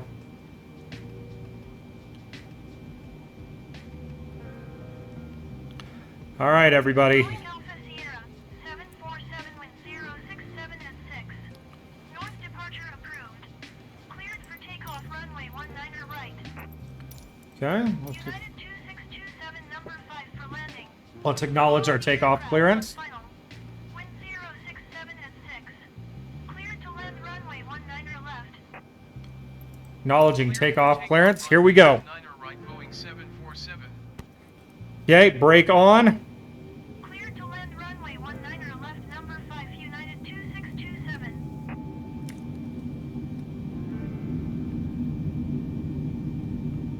Air France 84 turn next taxiway.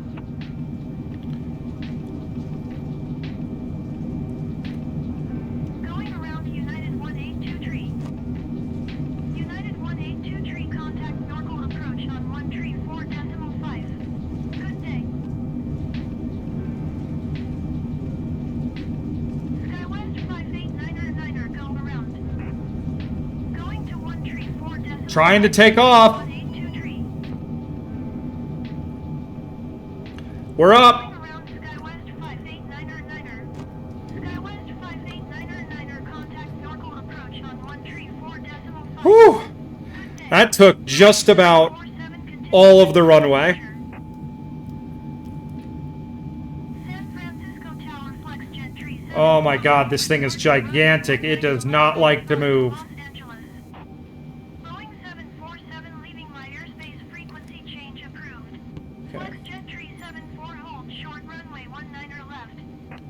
Generic 228 turn next taxiway. Okay. 1 tree 4.5 SkyWest 589er. Goodbye.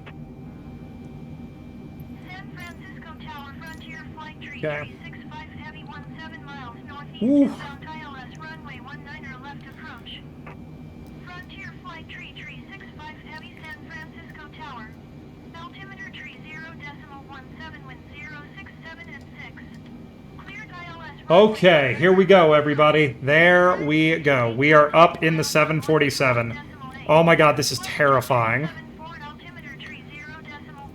It's so gigantic. Traffic is generic on final.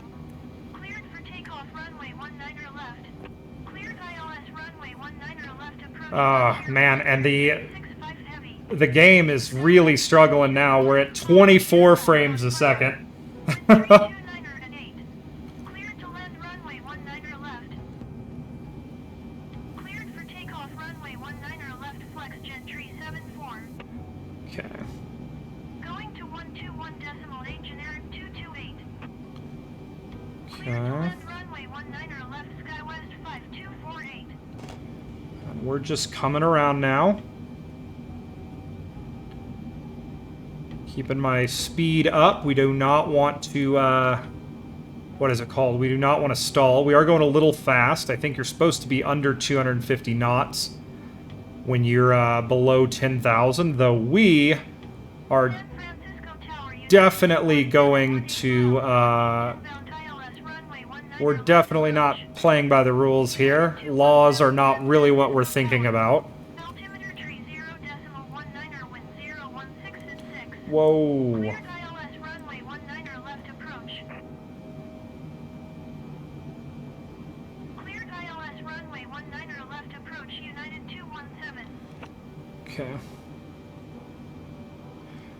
Okay. Skywest 5248 go around.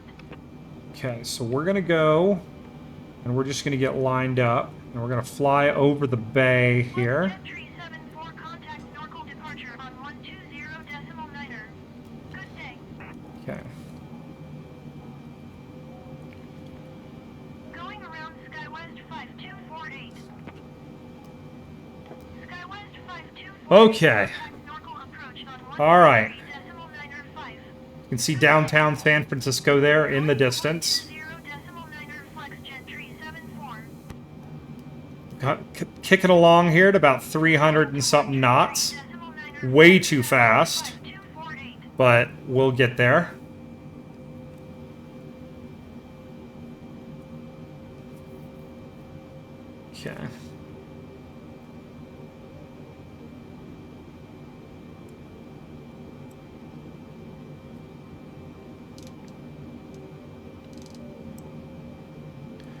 Okay.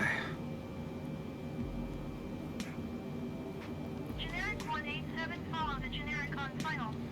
Alright. Caution, the generic landing runway. We're gonna fly over Oakland here, which is actually our final destination. United 2627, Um, exit runway when able.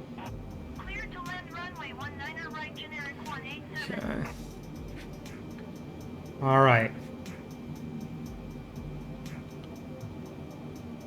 United 2627, We're still coming around once this plane is just hilariously slow to respond. It's such a big plane. Very sluggish.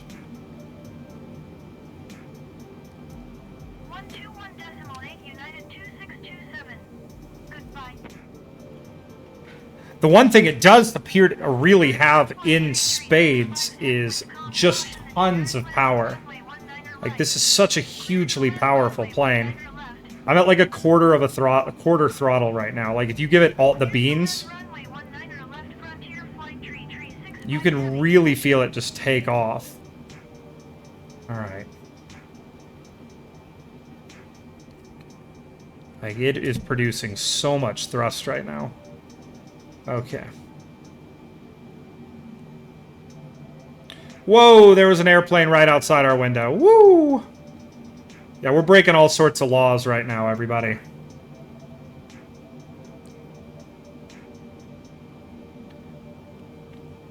Okay. I'm going to want to go ahead and throttle basically all the way down here. Lady, what are you talking about?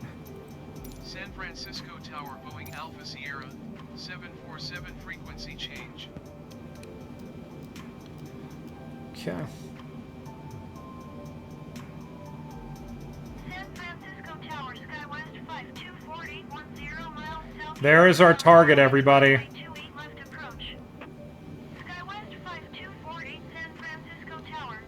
Altimeter tree 0.18, wind calm, cleared ILS runway 28 left approach.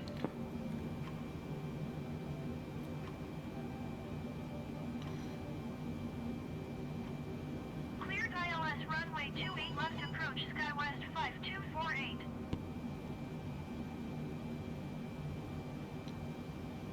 Here we go. We're going to skim over the top of Alcatraz. And, go for it.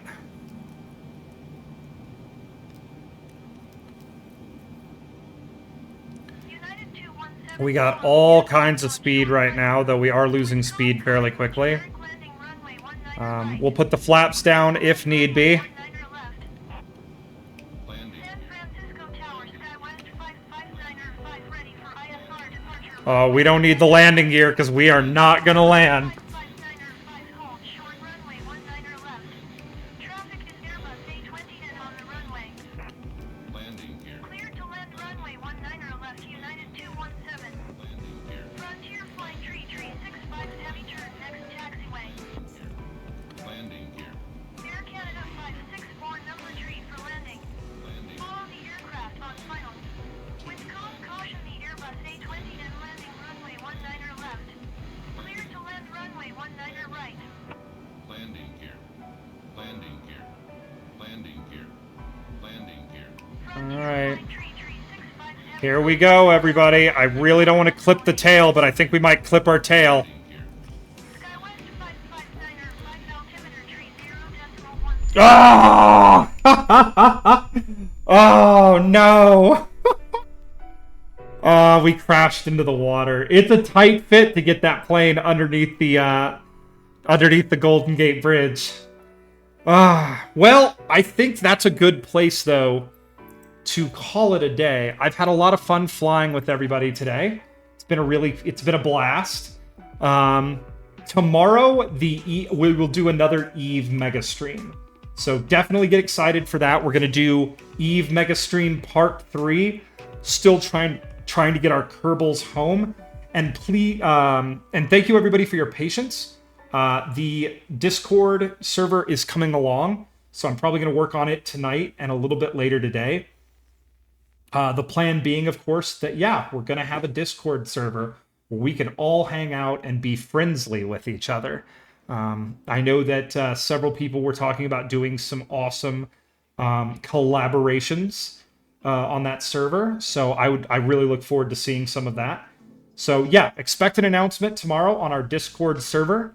And once we have that set up, I can do scheduling there. We can have a place to post nice pictures and hang out. So that'll be really, really fun.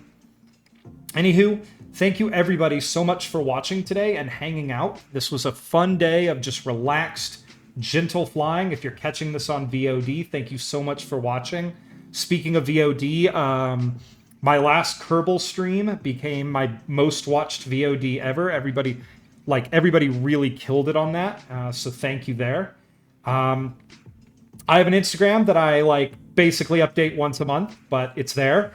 I also have a YouTube channel, so if you want to see any of my streams, basically ever, go check out my YouTube channel. They're all up there. And yeah, I will see you all tomorrow for the Kerbal Mega Stream for Eve Part 3. Thank you so much for watching, everybody, and I will see everyone very, very soon.